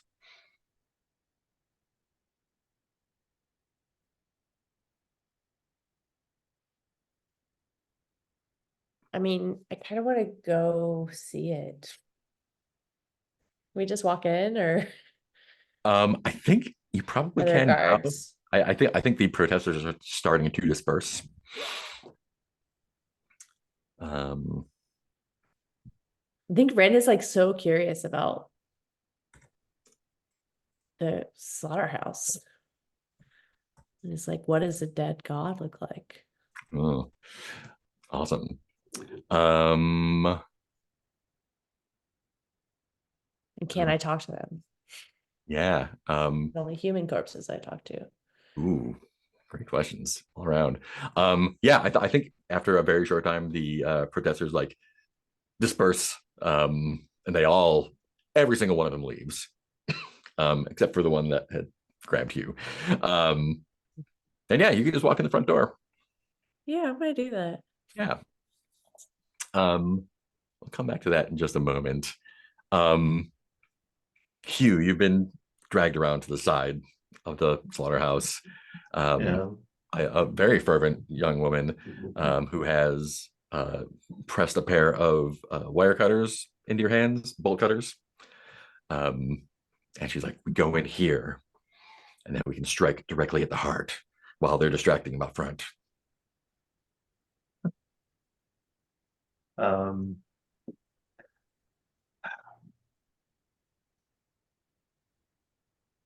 I'm trying to figure out if Hugh would say like the heart is here and not whoever's running this.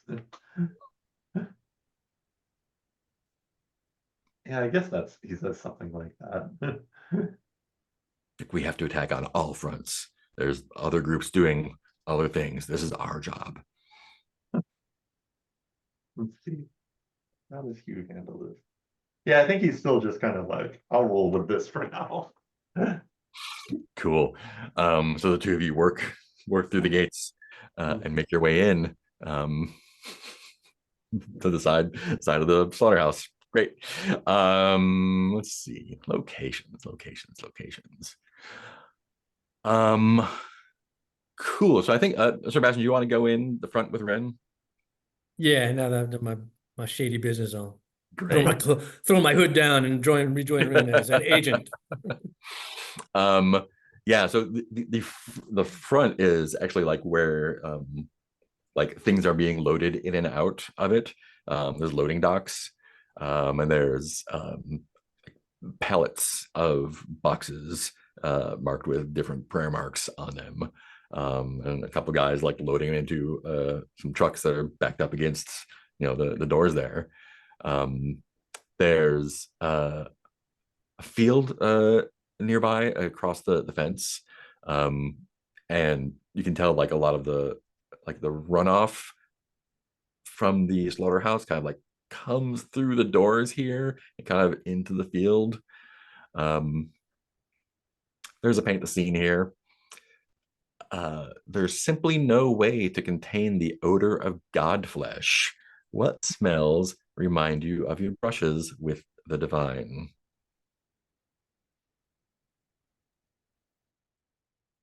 I'll go in a minute. I have to go get my pizza out of the oven. It just beeped. Smells like pizza.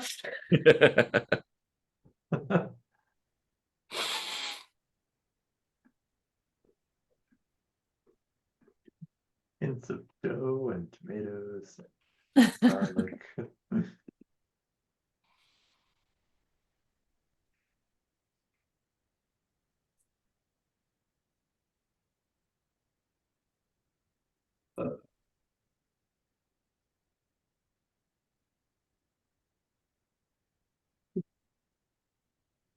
Okay, sorry. What was the question again? The question was, there's I'll paste it in chat too. There's simply no way to contain the odor of god flesh. What smells here remind you of your brushes with the divine? Yeah, Hugh can also answer that. Oh, I guess because I'm in the slaughterhouse at this point. I mean, it obviously to Hugh smells like Mog Squamos's grill. And so he's just drooling over that.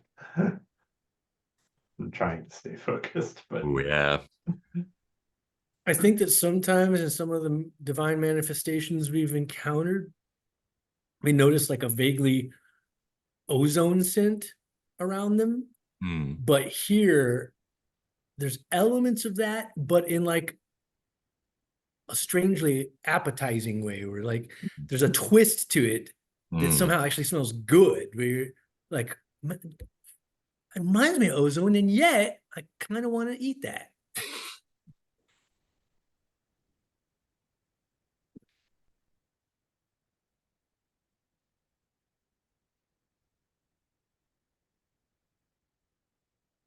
Man. And I think for Ren, there's also like a smell of sweet decay, like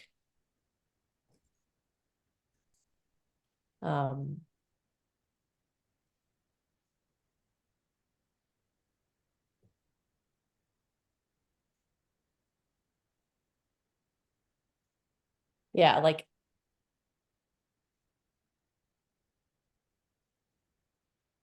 like a corpse flower smell. Yeah.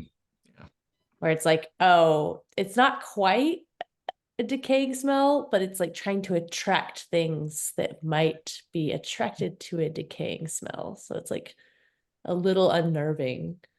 Yeah.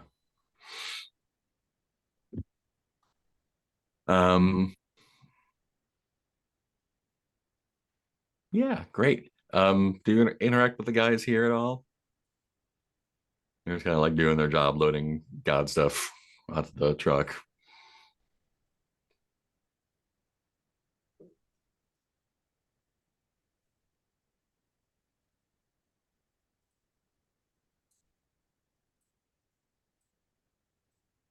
I think I just want to wander about.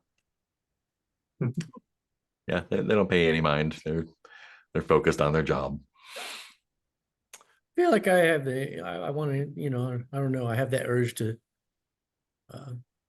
interact with him a little bit and just be like, it's like, here's the true lifeblood of every industry right here. The workers, men on the Fuck street. off. What do you need? We got a job to do here. Wow. Start lifting or shut up, or both. I get out like a notepad and look at him and scribble something down and put it away. Who are you supposed to be? I'll be reporting you to your superiors, you asshole. I was trying to be nice. Tell Augustus to kiss my ass. How about that? I will tell Augustus. To kiss your ass? What's your name? Bill. Right there. It's not my thing. Can't you read?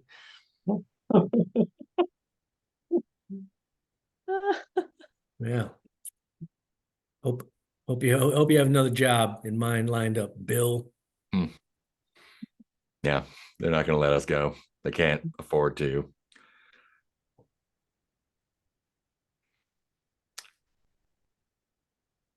Hugh, you're able to sneak in a side door with Violet.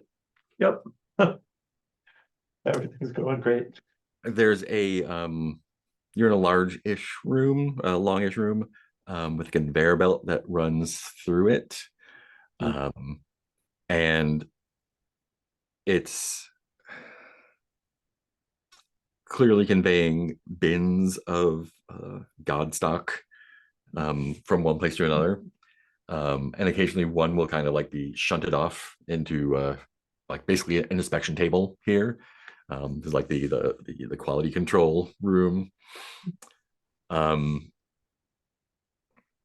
there is there are a few people working here. One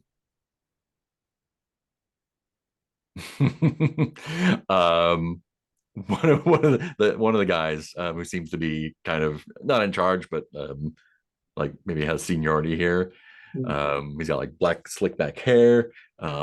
He's got a white coat with flames on the sleeves, and a giant butcher knife. It's like on his belt. There's not a drop of anything on his white coat. And he is just like, stuff comes in, he like takes a couple slices and either like stamps it good or bad. He's like puts it back on the conveyor, shuttles it away, or puts on another one and it goes somewhere else. And there's a few other guys in there working with him. This is the meat inspection room. And there's a paint scene question here. Oh no. I think it's supposed to be Guy Fieri, yeah.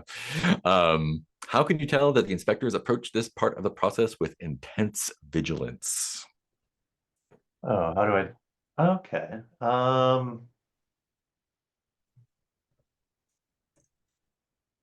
I think there's a lot of signage in the room that has like kind of Fallout cheer vibes of just like like cartoon figure in an inspector uniform and the words "make sure no mutations get through" and there's like a teratoma sort of thing and a circle and a slash and then a counter of days since an incident has reached 162. Ooh, nice. And they've got like several gold stars pasted to it.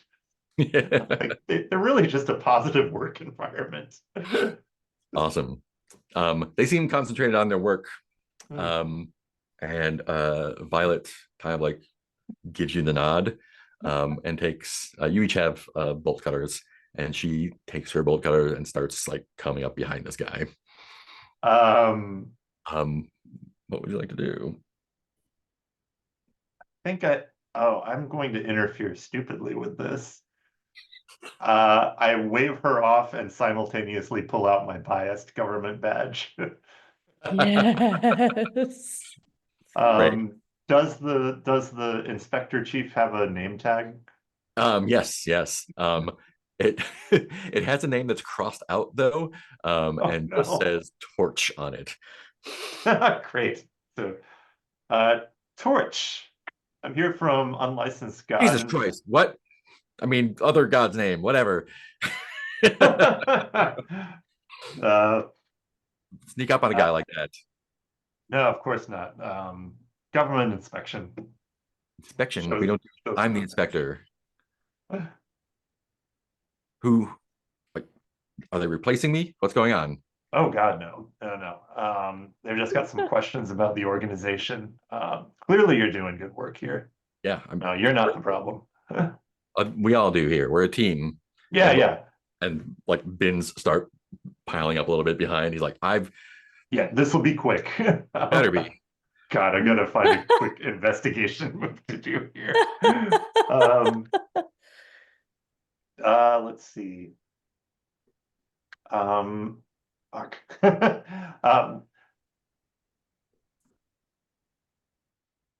What are the other clues that we have? Assignment, God feed. So far, we've gotten the cookbook, the barrel of tripe, the Jolly Crunch Bites. Oh, yeah. The Jolly Crunch Bites, Jolly Crunch Bites recall. You know about that? No. Oh no, big order. All of the like that. Every restaurant in Glotich had to report them back to centralized health control. You gotta be kidding me. When did they go out?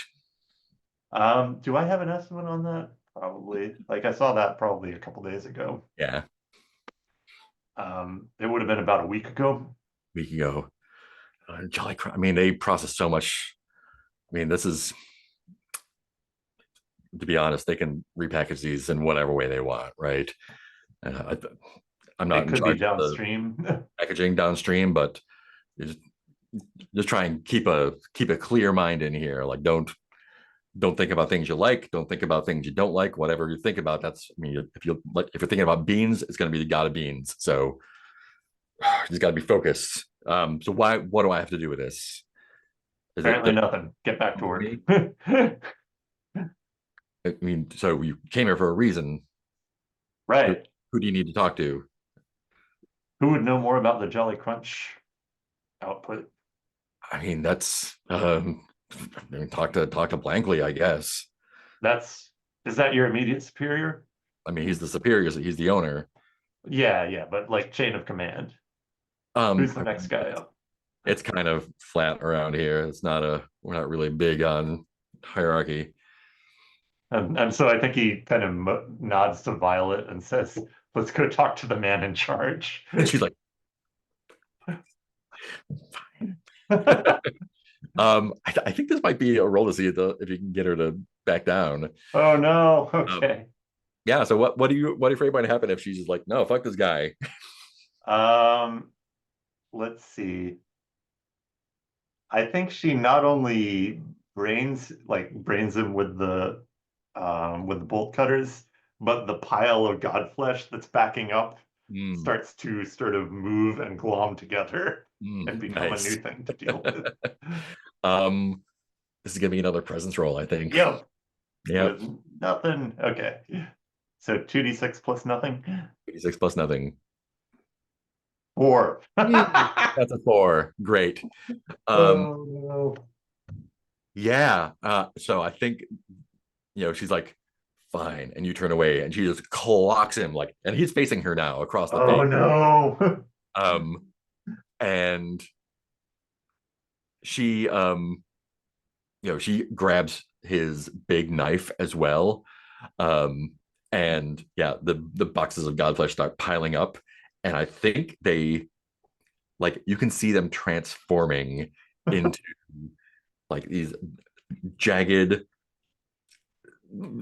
hateful somethings, like thorns and teeth. A couple eyes open up, and you can see the red burning in them, and they start like flowing over. And a couple of the other guys like, shit, and like one of them runs over and hits an alarm button, and like, we gotta sterilize this place immediately. And she's just like ready to go with the next guy. Would you like to verse that one? Can I just run away from the situation? I bet we can get out of this. And you absolutely can. That's what Hugh does. I think you're going to take the condition busted, though. Yeah. That's entirely fair. Yeah. Cool. Oh no. Great. We'll come back to that in just a minute. Everything's fine. So Ren and Sir are going in the front door still. Trail of destruction. Yeah. I don't know. I feel like Sir's ego is going to get in the way here. Oh, tell me more. Sure it will. I'm sure it will. I feel like he's like, this Bill, you guys got under his skin. So he's like, You know what, Bill? Your shift just got a lot longer. You know why? Because we're shutting this down till I inspect every single thing being loaded onto a truck. Because I don't trust you doing it properly. And I'm from biased, and I'm going to make sure that every single load is up to regulations, since you seem to have such a good attitude about work, Bill. Regulation's not my problem. My problem is getting shit from there to there. Everything else above my pay grade. Talk to Blankly. Oh, I will. We'll be talking to Blankly. Right. And hold on, I'm trying Bill, to you figure. done fucked it up for all of us. I've got an idea. I was going to figure out how to use it exactly. Yes.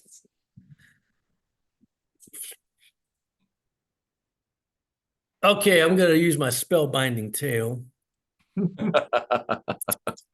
Great. to. Oh, could this give you inspired? No, I cannot. Okay. Where I'm like, you know what, Bill? Because I'm a generous man, even in the face of assholery, I'm going to let you in on a little something. One of the reasons I was here was to evaluate who was in line for possible promotions to less shit jobs than what you're working right now. And you know what? Your name was actually on the list as top 5. It's not anymore, Bill, because attitude is a real big, important part of this job. Now, again, because I'm a generous man, Bill, I am willing to possibly overlook this. If you, you know what, prove to me that you're worthy of a promotion by telling me everything you know about this operation. Do you even know how this operation works? Do you know anything about this operation? What is the wildly unbelievable part about this? Because I don't think that he would think he was even on anybody's radar, much less on a list for promotions. I think I think he'd be surprised to learn that anybody even knows his fucking name. Great. Roll of presence. Trying to appeal to the poor man's hope for a better life that might believe stupidity. Not like that happens in real life at all. So that's just 2 dice plus presence. Yes, 2 dice. Yes. 8. 8. Okay. On a hit, they fall for your charm and will either aid you in a task or reveal a clue. Your choice. Clue? Mm-hmm. Great. Let me look at the list of clues.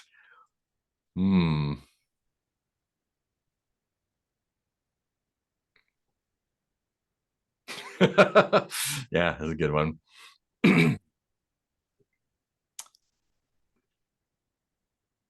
So on a 10 plus, they won't ask for anything in return. What would he ask for in return?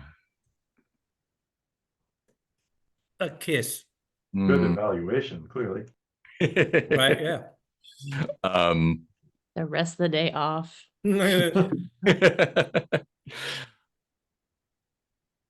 Maybe Bill just needs somebody to listen. Really hear. He's like, well, if you really want, yeah. I'm trying to, like, a lot of it can just be like, oh yeah, sure. What does he want? Well, he's gonna tell you something first. Like, you want to talk about quality control? Fine. Take a look over there. And on the side of the loading dock, not being loaded into the truck, there's a pile of black garbage bags. And he says, take a look in there.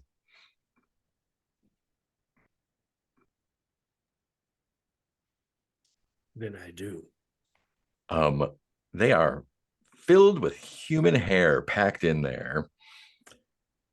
Bill's like,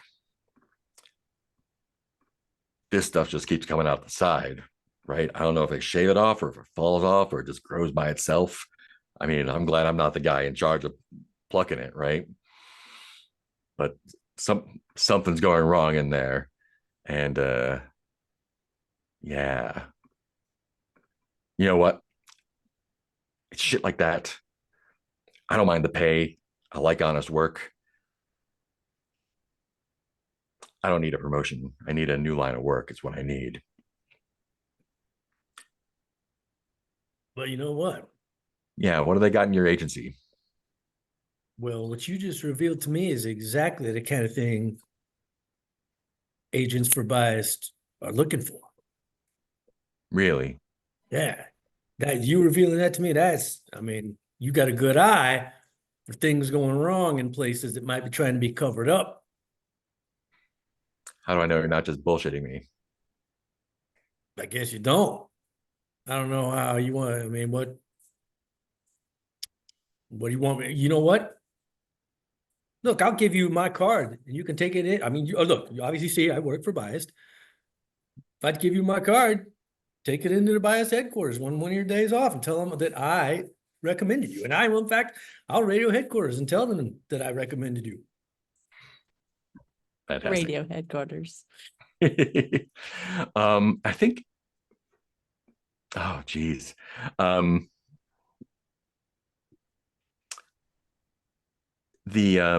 attitude would go a long way with Biased. Oh yeah, let's do this. Two things happen as he takes your card. One is you hear the alarm going off.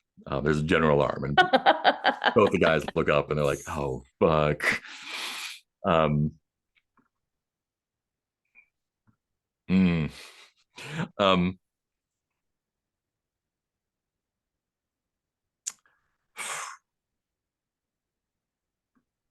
And out of the warehouse door, the big door, you hear this like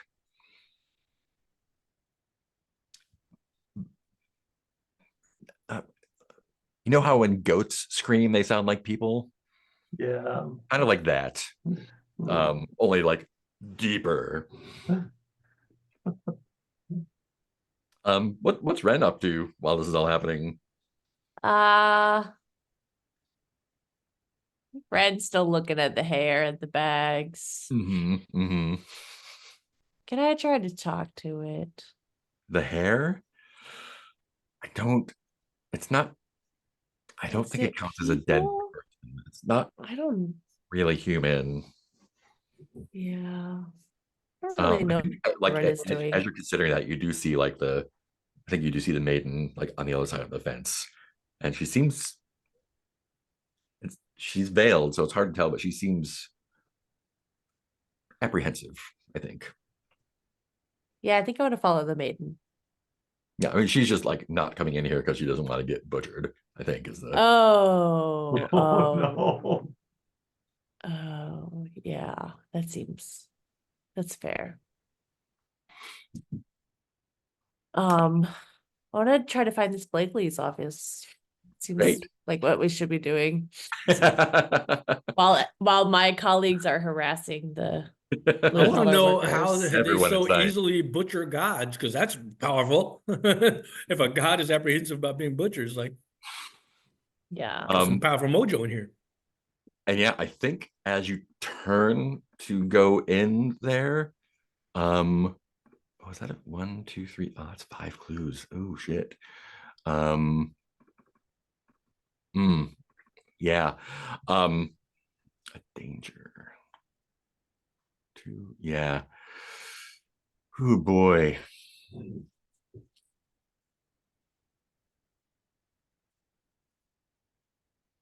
Yeah. You see the source of the goat scream. It is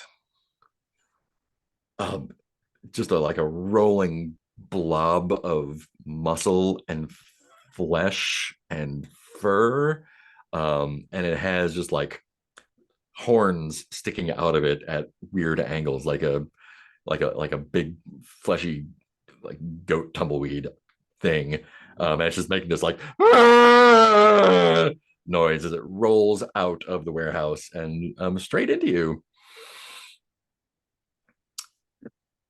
Hugh. Let me just write down goat tumbleweed. Alarms going Completely off. unrelated to the goat tumbleweed, of course. Yeah, it is actually.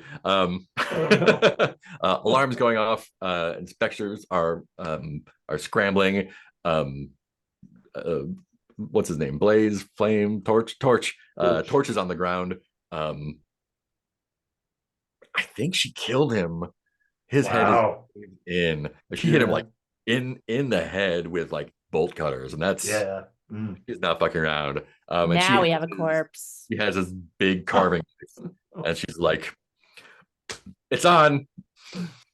Follow me," and like runs. I think she like runs to the door and like tries like slashes at one of the guys on the way out, and just like takes off further into the processing plant.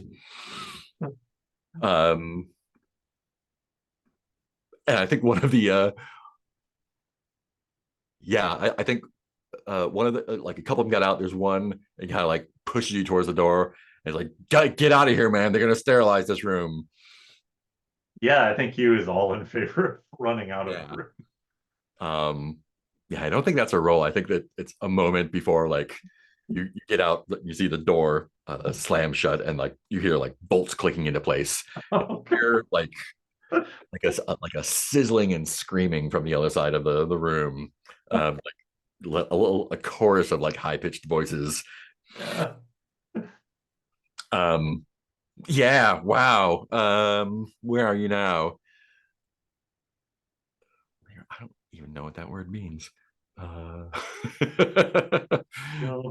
I don't think that's a word. I just learned abattoir or Oh yeah, whatever. Abattoir. That Slaughterhouse is is. so weird that you said that. That was about to come out of my mouth, that word. I learned that word from Monty Python. Yeah. Nice though the abattoir is. Yeah. Abattoir. Ooh. I think this is. I think people are kind of scrambling a little bit. Yeah. And yeah, I think you find yourself in the disassembly room. Okay. Is Johnny Five there? I mean, maybe. There's a stainless steel table that if you didn't know better, you would say it was an altar. Yeah. There's also big slabs of things hanging on hooks in a room that's kind of like separated by the like plastic sheeting opening. Cold air is blowing in from there. There's chunks of stuff on the table, and it's been kind of cut up and sorted into bins. Some of the bins have like heads with too many eyes that just kind of stare and blink at you. Just a bin full of what might be fingers, but they have too many joints and just kind of like writhing around like worms. And there's a few guys with big carving knives and hooks, just like taking a god apart and cutting it up and sliding into the right bin. Paint the scene question. How do the workers protect their bodies, minds, and souls from the dangers of the grueling work of disassembly here? Man. I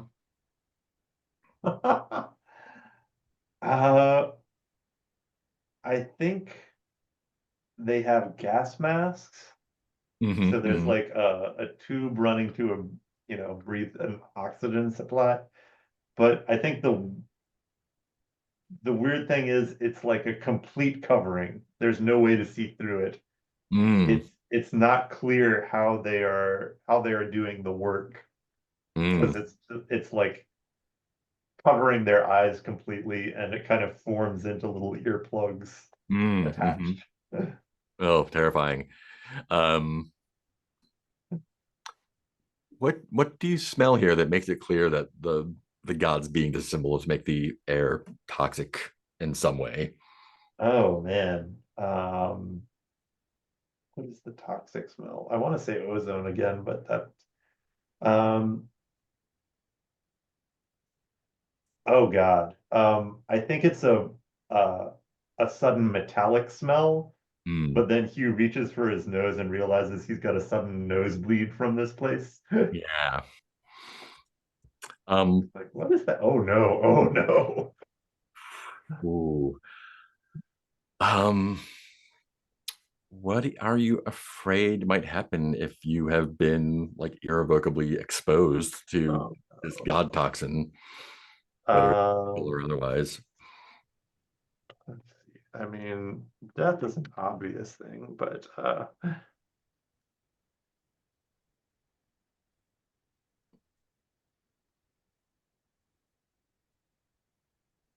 I think that I start getting turned into a saint, and Mm, that for whatever reason, the god flesh in here is trying to do a Katamari Damacy sort of thing. Like mhm. Yeah, and I once think it has it's something, it wants to just keep seizing more and more yeah, mass. I think it's worse than that. Oh Because no. there are so many different parts of so many different gods in here. Mhm. I think you are not sainted into one thing, but kind of Yeah. like just like John Carpenter the thinged into like a dozen different competing saints Yeah. that's not a good scene for you. This is gonna be a roll with communion. Oh no. Oh yeah. Well, let's see. Do I have anything that can help me? Oh, the anesthetic prayer mark of that which bears witness, one Ooh, usage. yeah. Tell me more. Um, I think Hugh gets the idea from the masking that a component of this is conscious awareness of what you're seeing and Yeah, yeah. hearing, and probably smelling as well. Hmm. So he's like, I'm going to buy myself. I'm going to think really hard about going out that door and buy myself one blink to try and get from one side to the Fantastic. other. Cool. Make that roll with advantage then. Okay. 3d6 plus zero, or top two plus zero. Mhm. Did I get my communion to zero? Okay. Rolling 6 and 6. Ooh, a 12. Fantastic. Um, yeah, so you hit yourself with a prayer mark and open your eyes.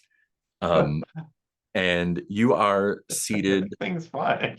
in an office, Oh no. sitting across the desk um from someone who's got like a ponytail, gray hair, like they look like wire rimmed glasses, but you can see Yeah. like sides have like protective glass on the sides. They're like custom made, like little fashiony safety glasses. Yeah. Um, got a brown corduroy blazer on, which is mostly clean, but he's got there's like some brown nasty staining around the cuffs a little bit. Um, and he just says, I'm sorry, can you repeat that? Um, Great. We'll leave that there for a second. Write that down.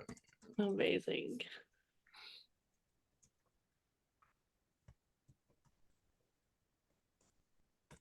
Great. Um, uh, uh, goat ball rolling at Ren, screaming. What does Ren do? Um, so this might be overkill, but that's not really stopped us. I still have the ritual of the Skyward Sprawl.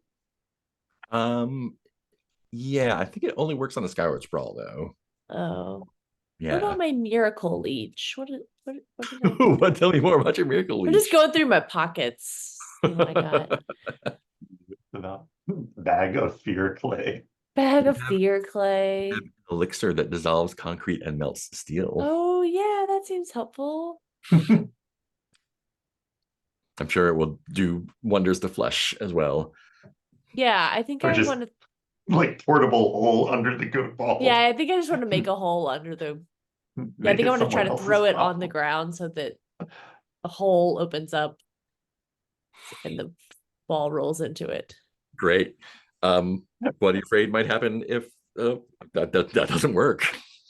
I mean, I'm afraid that the elixir will be too good and we're all gonna fall. That it'll melt concrete and steel, and that'll just help it roll up into the ball. And it'll be a steel concrete goat ball. Razor sharp screaming horns. Yeah. Yeah. That's the one. The second one is what I'm scared of. Great. I think this requires a steady hand and a calm disposition. I am peaceful. So this is going to be focus. Peaceful is not going to help you. In fact, why won't it help me? Because this is not a peaceful act. And that's true. It might even be disadvantaged, but we won't do disadvantage for it. Goat. Yeah, goat ball. 2d6 plus 1 for focus. 10. That is a 10. Great. Tell me how it goes off. I think Ren shuts their eyes and just pulls out the vial and throws it. The vial busts on the ground, eats a hole in the ground, and the goat ball is rolling towards Ren, about to envelop Ren, but then falls through the hole. Mm-hmm. How deep is the hole? And everyone high fives. Everyone claps. I think it just goes down to are we on the bottom floor? Yeah, on a loading dock. Yeah, I was like, maybe it just like goes down to the foundation or the basement. Cool. So you've just got like this bubbling pit of screaming goat. Yeah. Great. And the alarm is still going off. The guys, I think, have gone inside at this point to like see what's going on and lend a hand to things things are going badly, I think.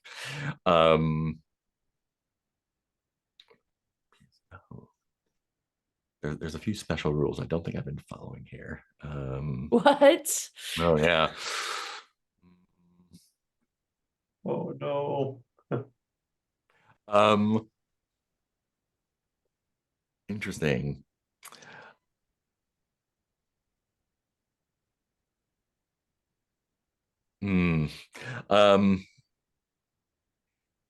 Yeah, I think sure, not too far behind the goat ball comes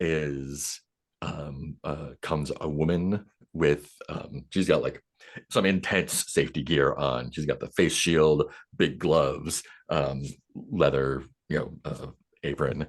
It's got some fresh spatters all over it.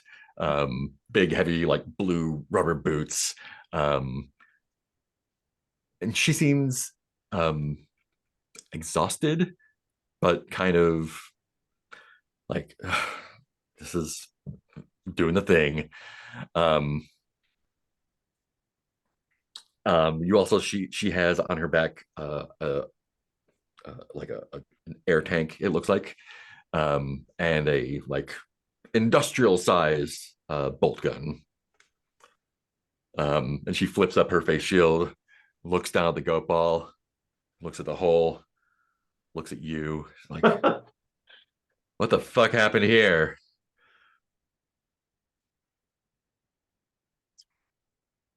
Good question.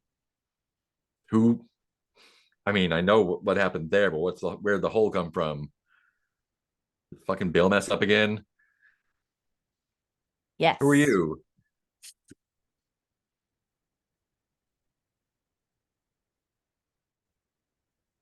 Inspectors. Ugh, fine. You reach out there and grab a couple of those horns.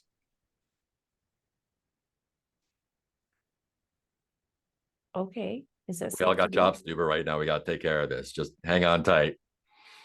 Okay. I think it's kind of like bashing against the walls. And you're able to grab a couple of like the weird twisty horns that are growing everywhere out to like hold it still. And she's like, hang on, hang on. Ah, fuck. And she like presses the bolt gun into it and like hits it like in a half dozen different places. Like she had put her face shield down. You're like spattered like this blue ichor just everywhere. Eventually the screaming stops. And she's like squeegees off her visor and shakes it out.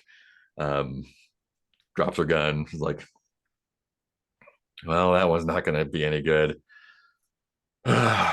Inspector,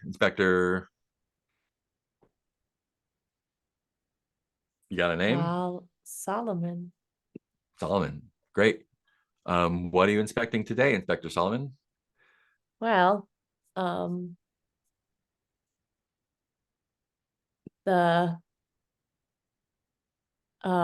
well,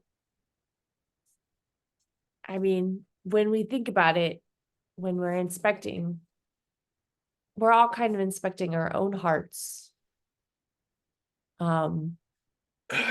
Whenever we inspect something, we're really inspecting ourselves. I see some ID, Any please. feedback that you get is usually And she picks up the bolt gun again. I'm supposed to talk to Blakeney. Blankly, what's his name? Yes. Blankly, yeah.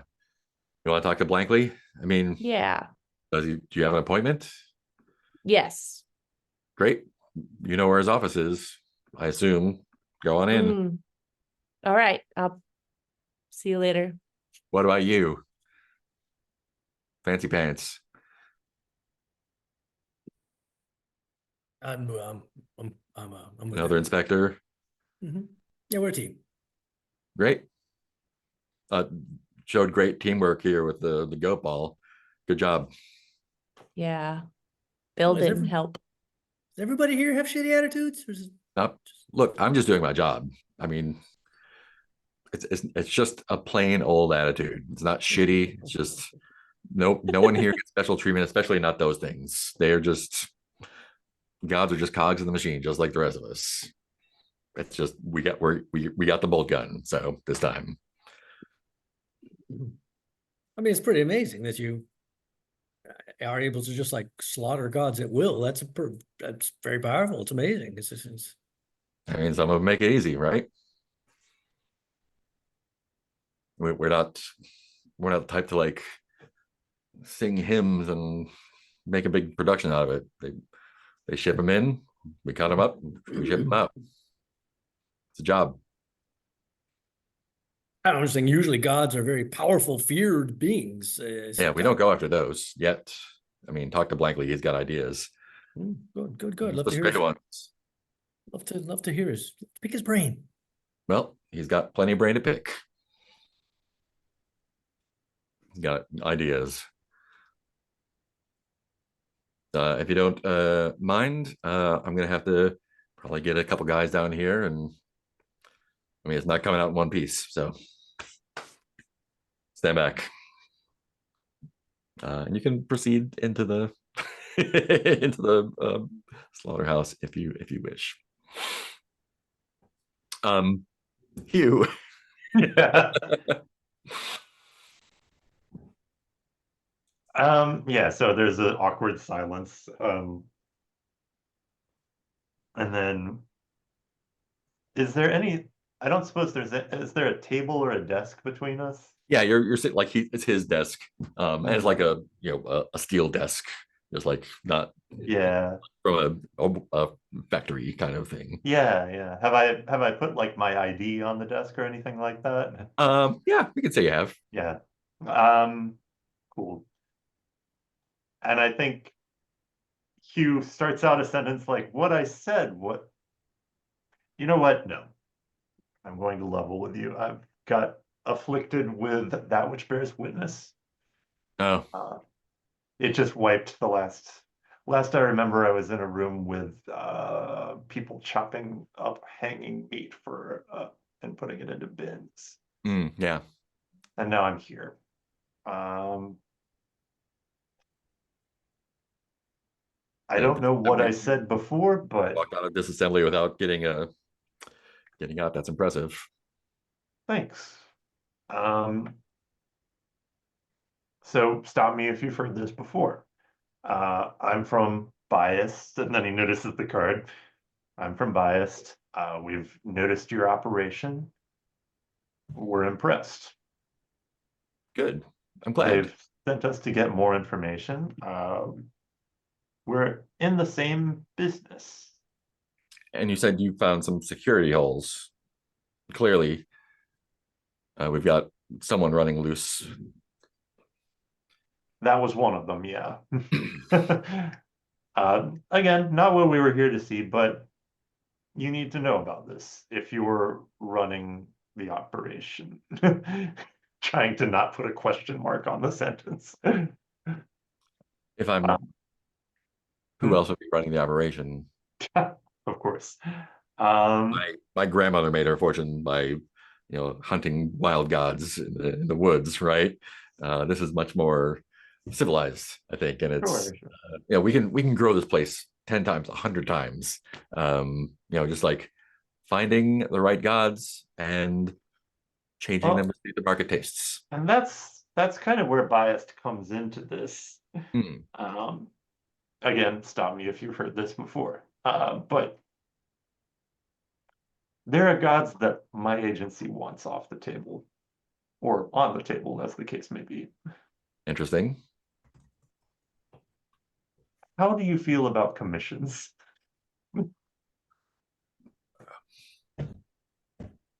Again, nothing you can't handle. Nothing licensed, obviously.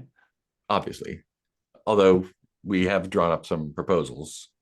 Some of the licensed gods have a strong enough following that they could withstand some paring down. And I think, a taste of not just the products, but a taste of Sweet Jolly Crunch Tooth himself. That is something different. I think Hugh just kind of struggling a bit to do acting, but makes his eyes go wide and is just like, you think it's possible? Of course it's possible. It's like trying to play into ego. Our system setup here is completely modern, not automated yet. There's still some anomalies to work out, but Bias was running the operation out of the floating market. I don't know if you'd heard about that. Who was? Bias was running it out of the floating market. Yeah. I had not heard that. No, I know that we're supplying some folks in that area. Oh yeah, out of character was. Oh, okay. So like there was stuff coming in from this slaughterhouse to be. Well, yeah. Okay. Yeah, so we're already in business, really. Oh, well, nice to put a face to a name then. What else do I want to? I'm trying to think of it. What can I do to make this partnership better for both of us? Okay, let me look back at the assignment and see. What are we trying to figure out here? Maybe I'll find an asset or two, though.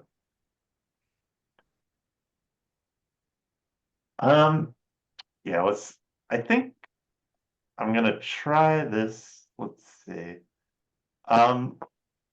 Look, let's be honest. Biased is not the most famous government agency. We're not the Institute of Theocratic Research. Of course not. But it pays to keep a low profile, right? Yeah, but we have talent and we have capacity. And I'm sure you have impediments right now. And so the real reason we're here, I mean, we wanted to make sure that you were up for doing business with us, both in the sense of willing and in the sense of the operation is solid. But what can what are you dealing with right now? What can we do to make your life easier and get you over the next hurdles? Get you to the next level? Honestly, the main difficulty we have, our product is very flavorful. And that flavor comes with a price, right? If we neutralize the god flesh too much, it becomes bland, offensive almost. But dealing with active god flesh can be hazardous in many ways. You saw disassembly, protocols, equipment, sterilization procedures when things happen. So you're trying to thread the needle, getting it just in the right zone of activity, shall we say? Or if we can find a way to maintain the integrity of the divinity in the flesh while removing the more disadvantageous effects, that would be the ideal. Fully flavorful god flesh, completely safe. Just so we're on the same page. Disadvantageous effects. I mean, it's just us in the room. You can. Of course. Why don't we do investigation roll here? Oh no. After clues, right? Oh, no, yeah, but I know it's going to be presence. Oh, yep. There's definitely going to be presence. How the hell did I end up? Just like all of the presence rolls. There another object. Can I use a quill or an ink blotter here? Oh no. Let me think here. And so what was I asking? Like, oh, I was asking what are the disadvantageous effects? Yeah, quill or ink blotter, those would just be writing the stuff down. Yeah.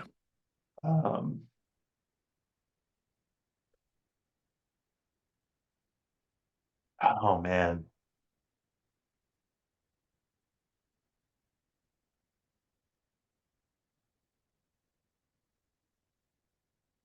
I think I think Hugh pulls out the quill and says, this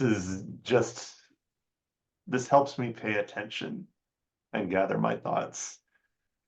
In accordance with my beliefs, I'm going to tear this up when our conversation is done. Oh, well, maybe we can have another conversation when we're done with this then. Very interesting. Go ahead and roll, yeah. So I'll mark quill as used. Jeez. And that's 3d6 top two plus 0. I hope you like 5s. That's a 10.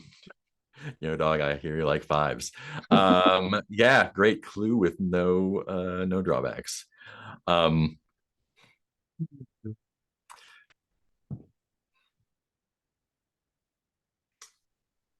Walk with me. He gets up and opens the door, expecting you will follow. Yeah. Along with that. You don't know how you got here. This hallway is new to me. Severance hallway situation a little bit. Oh, no. And he leads you and you can hear the sounds of butchery in the warehouse, in the slaughterhouse. It sounds like he's leading you away from that area, somewhere deeper into the facility. Yeah. And he, opens one of those hatch doors with the big wheels, and you enter an area that is, it's less office looking and more like this is very functional, metal walls, like the emergency lighting and the light bulbs and the little metal cages. Yeah. And he leads you to a door like 3 or 4 doors down, and slides back a slidey thing, a little door over a glass panel, You can tell that the glass is like a good 6 inches thick here. And it's hard to see what he's showing you at first because it's dark. And it takes a moment to realize that it's not dark because there's no light in there. It's dark because whatever's in there is pressed up against the glass. You can tell that because it starts sliding around. Yeah. Can't really see exactly what it is. And after a moment, you can see like creases form in it, and it like divides, and then like bubbles of it keep growing and like getting compressed, just like pressed up against the glass. Like, we get our gods from a variety of sources, and one of the challenges is vetting those sources. This one came to us early on when we were first opening the plant, and we had to move it into isolation here because of unexpected reproductions. Oh, right. This would be a boon for an operation like us, but there's only so much you can deal with once something starts to grow exponentially. Becomes more of a liability than an asset. I hope that won't apply to this organization. In what way? Oh, just I hope the rapid growth is something that you can keep of the business is something that you can handle. Of course. I mean, the more revenue we make, the tighter procedures we can make, better marketing, more facilities. We've made contact with an adjudicator to maybe help smooth over some of the issues present with this kind of work. It's not always smiled upon, sure, by the Institute. But that's down the road. For now, action item. The action item now is I go back to my people at Biased, and we get you a list. Great. I think he puts out a hand for a handshake. Sounds good to me. Shake hands. Now, I won't be able to show myself out. Going to ask. Yeah, hang on a second. And he leads you out to outside, the like wheels the door closed again, hits an intercom button, and just says, what's their name? Augustus. I hate to do this to you, but can you help with a guest? And you hear a sigh. Yeah. He's like, yeah, okay, I'm by isolation. Just hang tight. Augustus will be here to lead you out. It can be a little disorienting. Oh, sure. Looking forward to doing business with you. Good luck getting the situation handled. Well, one way or the other, right? One way or the other. Ren and Sebastian. I love the idea that we are like at Blinky's door and Hugh walks out. Say that again. Can we be like almost at the door and Hugh walks out of the door? Pleasure doing business with you. Excuse me. Guess we did it. In fact, you're going into the facility from the loading docks, right?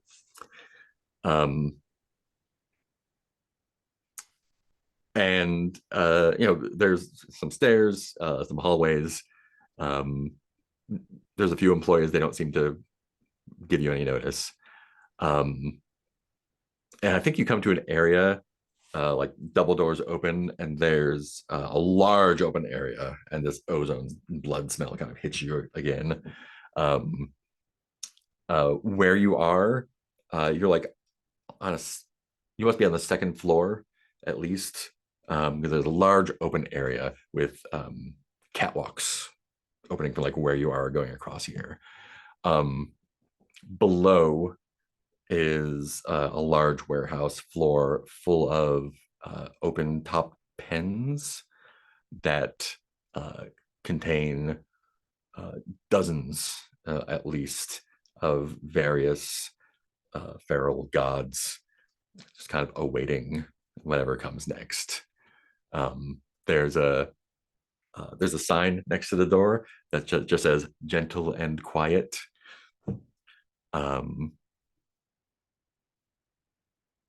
There's a paint the scene question for this. Lairage is the word I was not familiar with. Apparently, that is where you keep things to be slaughtered before they are slaughtered. The question is, what form has a god taken that is unsettling even in captivity?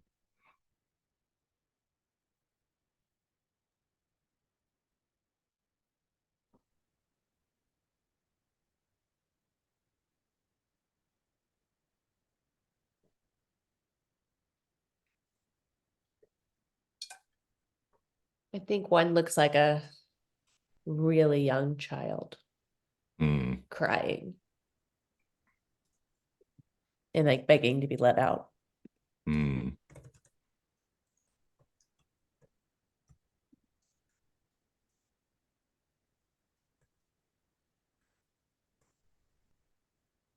it be a giant child? Yeah. I'm not in the room. Can I provide one? Or? Yeah, absolutely. Oh, okay. I think there's one that just looks like a person, and then you realize it's identical to the person looking into the pen, and then he walks off and it goes back to blobs, and then it becomes the next person who comes by.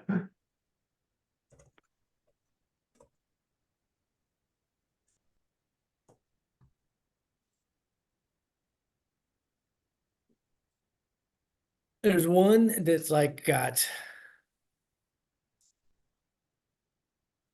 a spider body, but with tiny deer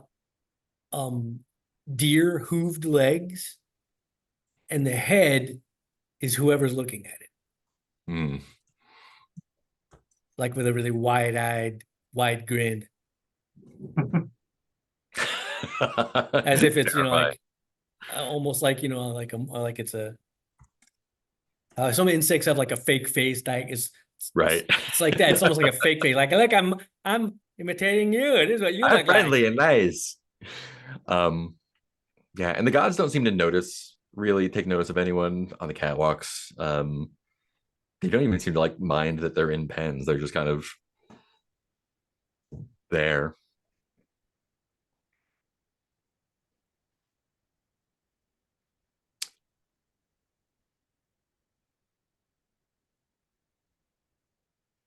And on the other side of the room, a door bangs open, and a young woman with an orange hat and a large knife comes running out,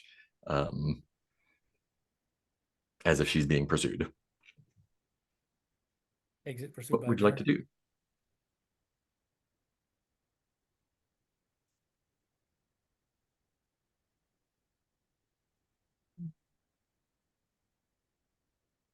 And it's hard to tell if she's running like towards you or like there's a few different entrances to the catwalks.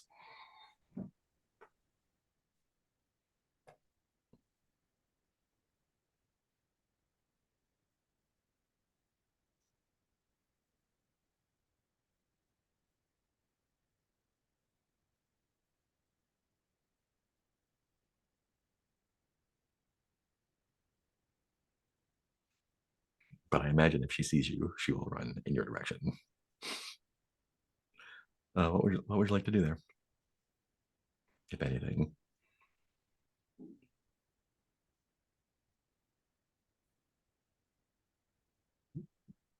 Memory, all right, what are you running from?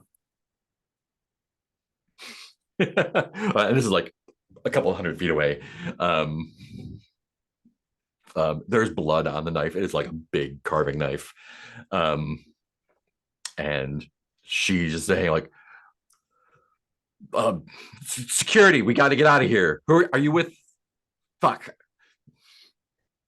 Who are you? It like kind of like comes to a stop, like 25, 30 feet away from you. Just like not sure if she should try to get through you or if you're on the team or if you're with security or what's going on. but she looks to do something desperate soon.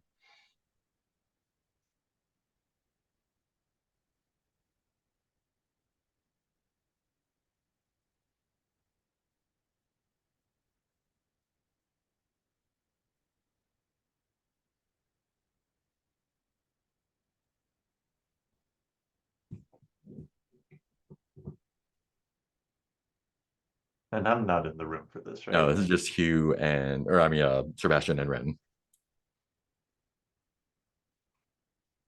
What's going on? What's happening here? They hit the alarm after I iced that butcher. Are you with us? Or are you with them? Who's us versus them? What are we talking about? What's happening here? We're here from biased. They're the god murderers, and we're the ones who are going to set them free. Oh, okay, gotcha. You're the one setting the gods free. They're the god murderers. This is not a hard question. Am I going to cut my way through you, or are you going to let me through, or are you going to help? We're going to help. Great. You look kind of official, but weird. Oh, I shit. get that. And she runs towards you and like pushes between you and out the doors. And there's a couple looks like security guys coming out the catwalk the other side in pursuit. And she is out the door and down the stairs. Not a great team player.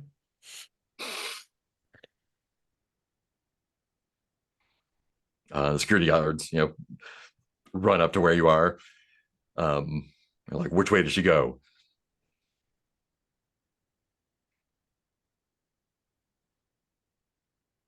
Hi. Nope. Who are you? Are you with them?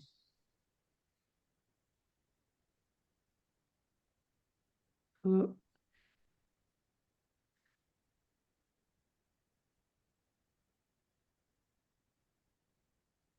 Well,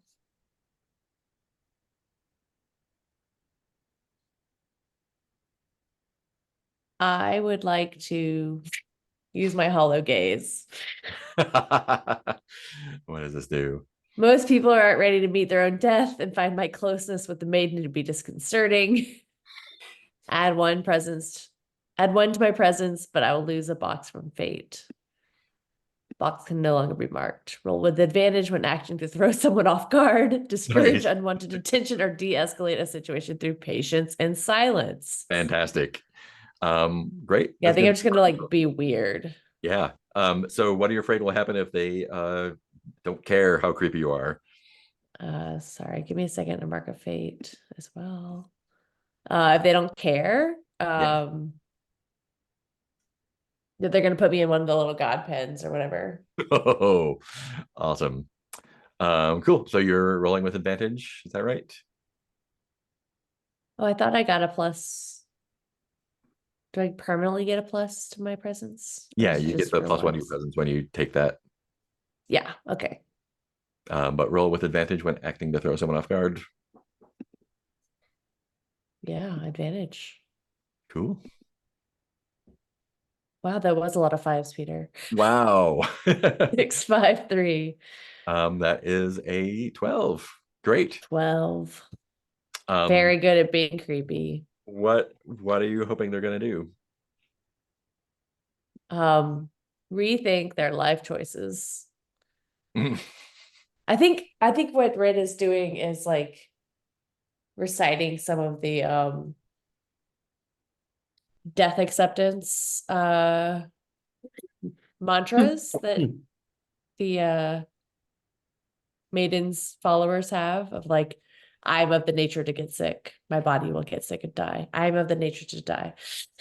And it's just like just saying these things, but I think the people kind of get really discouraged from doing. I think it is a death acceptance practice that makes you realize when you're doing something that feels meaningless. And they just wander off the job and they're like, this job isn't fulfilling me. Yeah. I think you actually see the like the maiden has made her way in here, and is kind of walking among the pens, like assessing what's going to happen to each of the gods penned down there. And I think the guards, like, they see her as well. Yeah. And yeah, I think they just go quiet, and I think you get the feeling like they're like, yeah, oh, this is fucked up. we did a bad. Oh no. They wander off. Yeah. Sebastian, are you doing anything in here? Oh, yeah, I am on mute. Okay. I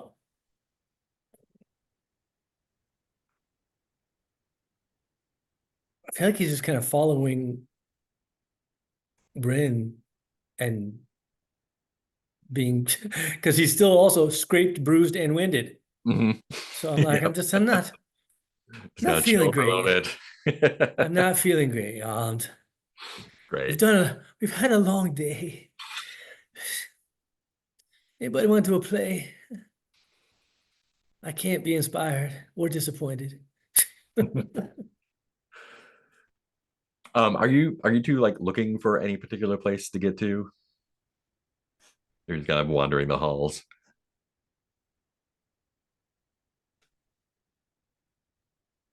Yeah, I think he's just I'm just kind of following Bryn's lead. Yeah, I think we're kind of vaguely looking for Blakeney, but Cool. not super successfully.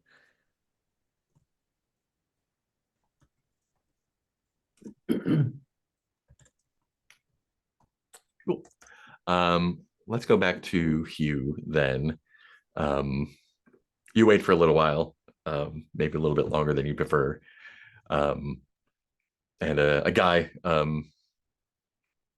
with a clipboard and a Hawaiian shirt and several days of stubble, messy hair, khaki cargo shorts, like walking down the hall and like sees you. Like, oh, you're the guy, right? Hugh, he said. Carol. Great, Augustus. I'm a consultant, I guess, but they got me doing a little bit of everything. So, said you were looking at security stuff. That's my forte, security analyst. This place, right? What's your business? What's your game? Oh, I was here for so let's walk and talk. Yeah. I think he was like, I'm here with Biased. I forgot what I was here to talk to Mr. Blankley, but on the way in, a protester got in, right? And yeah, alarm went off, and man, it was a rough scene. They had to sterilize the whole inspection room. Rough, right? Yeah, and Torch didn't. No, I think Torch got torched. Yeah, how often does that happen here? Every once in a while. It's a pretty vivacious kind of operation, right? No. I mean, they really only bring the creepy ones in here, right? All the happy-go-lucky. Oh, tell me more. Gods of flowers and fields, right? We don't get any of those. We just get the ones with like too many eyes and teeth, and the ones that just like make people sad. I guess I don't know if it's a flavor profile thing or they're just the easy ones to come across. But man, well, you must feel good about the work then. Yeah, I'll take the burning whisper of a death god any day compared to whatever these assholes bring in. Like these things, just like give me the jimmies. It's oof. So I'm sorry. Did you say you're in security too, or I've been talking a lot? I was just on my way in. I brought up some security concerns I had noticing on the way in. Yeah. I mean, like I broke in here. You broke in here. Wow. Side entrance, just unmonitored. Just walked in.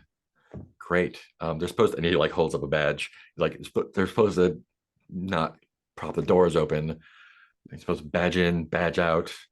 The write some stuff down in his notepad. Like there's yeah, just gotta Do Do I things fine tuning is do I all. see anything on the notepad? Yeah, Of it's interest? mostly just like a list of like a long list of security flaws, I think. Oh, no. Over and like some have like green check marks next to them, some are crossed out. Um, there's like one or two that are circled with a like check. Yeah. Like, yeah, so there's a lot of places someone who wants to do damage could get in here. Can't protect everything, I suppose. You can do your best, but yeah, there's always going to be holes. And I saw in isolation, you've got stuff on the inside that can be a threat as well. Yeah, we got to come in both ways. I would, given the choice, I would choose sabotage and you know bothering my outside forces than letting whatever's in there out. Oh, is there just the one thing in isolation, or No, just not just the one I was shown? no, I think that's the most viewer friendly one. I try not to get back there too much. I think blankly, my recommendation is to just sterilize the entire scene. I think blankly still has Yeah, designs on why don't they? how to make it work as a product still. The thing I saw was not a product. Not yet. We know that, right? There's no you've heard it before. Business guys, right? They get an idea in their head, and if they think they're smarter than everyone else, they can make the things that don't work. And that's why I'm a consultant and not an employee, because stuff like this always I goes think south. Hugh offers a high five at that point. Yeah. And sometimes it goes south faster with little help, but I don't know anything about that. Anyway, I'm talking. We're here at the loading dock. Yeah, it sounds like I should get out of here. The fuck is? And there's a couple guys like cutting up the goat ball, like these big circular saws, like with very unsafe blades. She was like, "Should I know what this is?" Not my job. How they got it before I got out. God bless, man. Working with Blakely, he's worse than anything back there. So let's keep an eye out. Stay safe in there, Augustus. Yeah, stay safe out here. I think we can have Hugh and Sebastian, or Ren and Sebastian, like wander back out. You talking to Augustus. And Augustus has gone back in at this point. Augustus has gone back in. And I think like as soon as Augustus closes the door, he was like, "Oh my God." And is like nonverbal with the other two for a good minute. Awesome. I think that's a good place to wrap it up. What is this? Great. We'll rejoin Godfeed next time. Sweet. Let's go over some end of session questions. And we'll start with Ren. Hey, that's me. We did not complete an assignment. We did engage with the Sure did. site. A little bit. Delivered a monologue, and I struggled my personal faith by betraying my faith. Ding ding. Ding ding ding. Awesome. Skipping and going to Sebastian. I did engage with a divine manifestation thingy. I went out of my way to connect with the local community several times, and I definitely undermined the orders of my superiors. So that's an advanced +1. Woohoo! So I think if you want to pick a new, like get rid of an old move and pick a new move, or shift a point between your things, you can do that with the advance. Yeah, I don't think I want to shift any points. But I know you had mentioned this, seems kind of cheesy, but you mentioned it, so it wasn't my idea of dropping my move that's not an actual valid move anymore because I used it up to get something else, which I'm totally down for.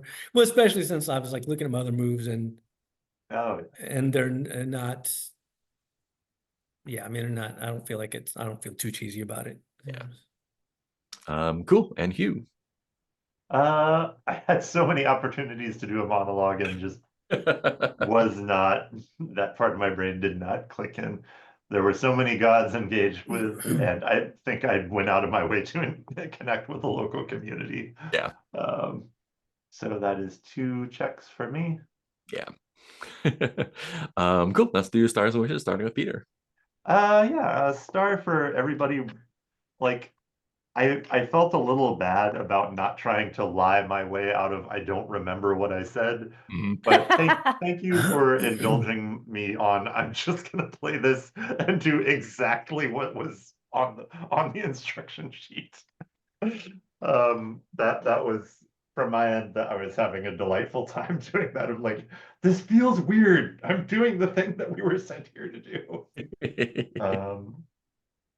And yeah, just lovely stars for Mark for just lovely management of that storyline.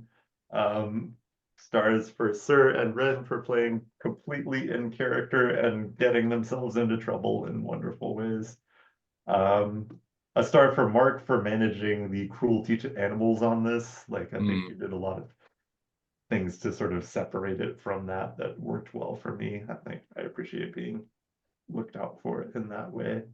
And just I think a star for everybody to have handling this general scenario of this is clearly such a dangerous place, and like this group of people is rumbling in, and like just the tension throughout of like how bad is it gonna be as we do our usual like set fire to everything. Like this is another one where like you guys can just walk in and say, can we talk to the boss? And then the boss will talk to you and like show you around. But like, no, we're gonna there's gonna be a lot of problems. People are gonna die here. I love it. And wishes, let's see. Yeah, I'm looking forward to Zeph's journey move. Let's see, I think that's the main thing for now. Oh, star for everybody for, I think we were doing a great job of using all of the different game mechanics that we have to get things done. Yeah, I appreciated that.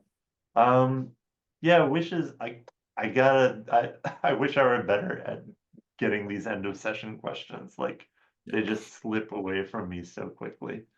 And a wish to do a journey move too, to start to clear some of the conditions that Heath and I are getting weighed down with. Yeah. Yeah, I think that's everything from me. Cool. Heath then. Yeah, that was fun. Stars all around. I loved it, it was fun because I felt like there was every person got lots of time, so it was fun to also just like sit back and like watch the little mini-sodes of what everybody was doing. And glad that the saga of the locket is finally over. And that locket is of someone who you're friends with who turned into a rival, is that right? Oh, I don't even remember that part of it. Was that what it was? A cameo portrait of an actor who started friends and became rivals. Yeah, okay, cool. But it also totally just felt appropriate to then immediately use the locket on the roll to get the locket. I'm like, that's perfect. Yeah, just hopped into my lap. A lot happened. She just hopped up here. How many stars and wishes, Octothorpe? Oh. My wish is for you to stop beating up our other buddy. Wishes, it'd be good to get our Zeph back. I had something else. What was it? Not slipping my mind. Oh yeah, wishes to get rid of all these conditions. Yeah. So many conditions. Yeah, so many conditions. Don't like being full of conditions. Wish to not have this slightly sore throat that I've accrued today. Tired of illnesses of various ilk. I think that's it. Cool. And Nick. Yeah, I agree with what's been said. I love those scenes with Hugh in the feel like, oh, well, the thing is, I don't remember how I got here. So good. Loved Sebastian just giving it to Bill. I like all of us not doing things the easy way. We're like, oh, we could probably just talk to this guy, but what if instead we ate a hole through the floor? And star for me for using that business card because I felt like a very fun use of it. Yeah. And I'm excited to see what Zeph gets up to and if he's mad at me for cutting up all his credit cards and using his phone. Oh yeah, that was great. Yeah, and I want to see Zeph's journey move. Yeah, to get this one resolved. Yeah. This one looks like it might get resolved soon. a lot of stuff. There's a lot of like little bits and pieces to this one that I need to pay attention to, but there's a lot of fun things that can happen. So we'll see how it goes. Yeah, good time all around. Yeah, I don't have any particular wishes. Just more good stuff. Cool. Anything else before we say goodbye to the internet? Cool. Goodbye, the internet.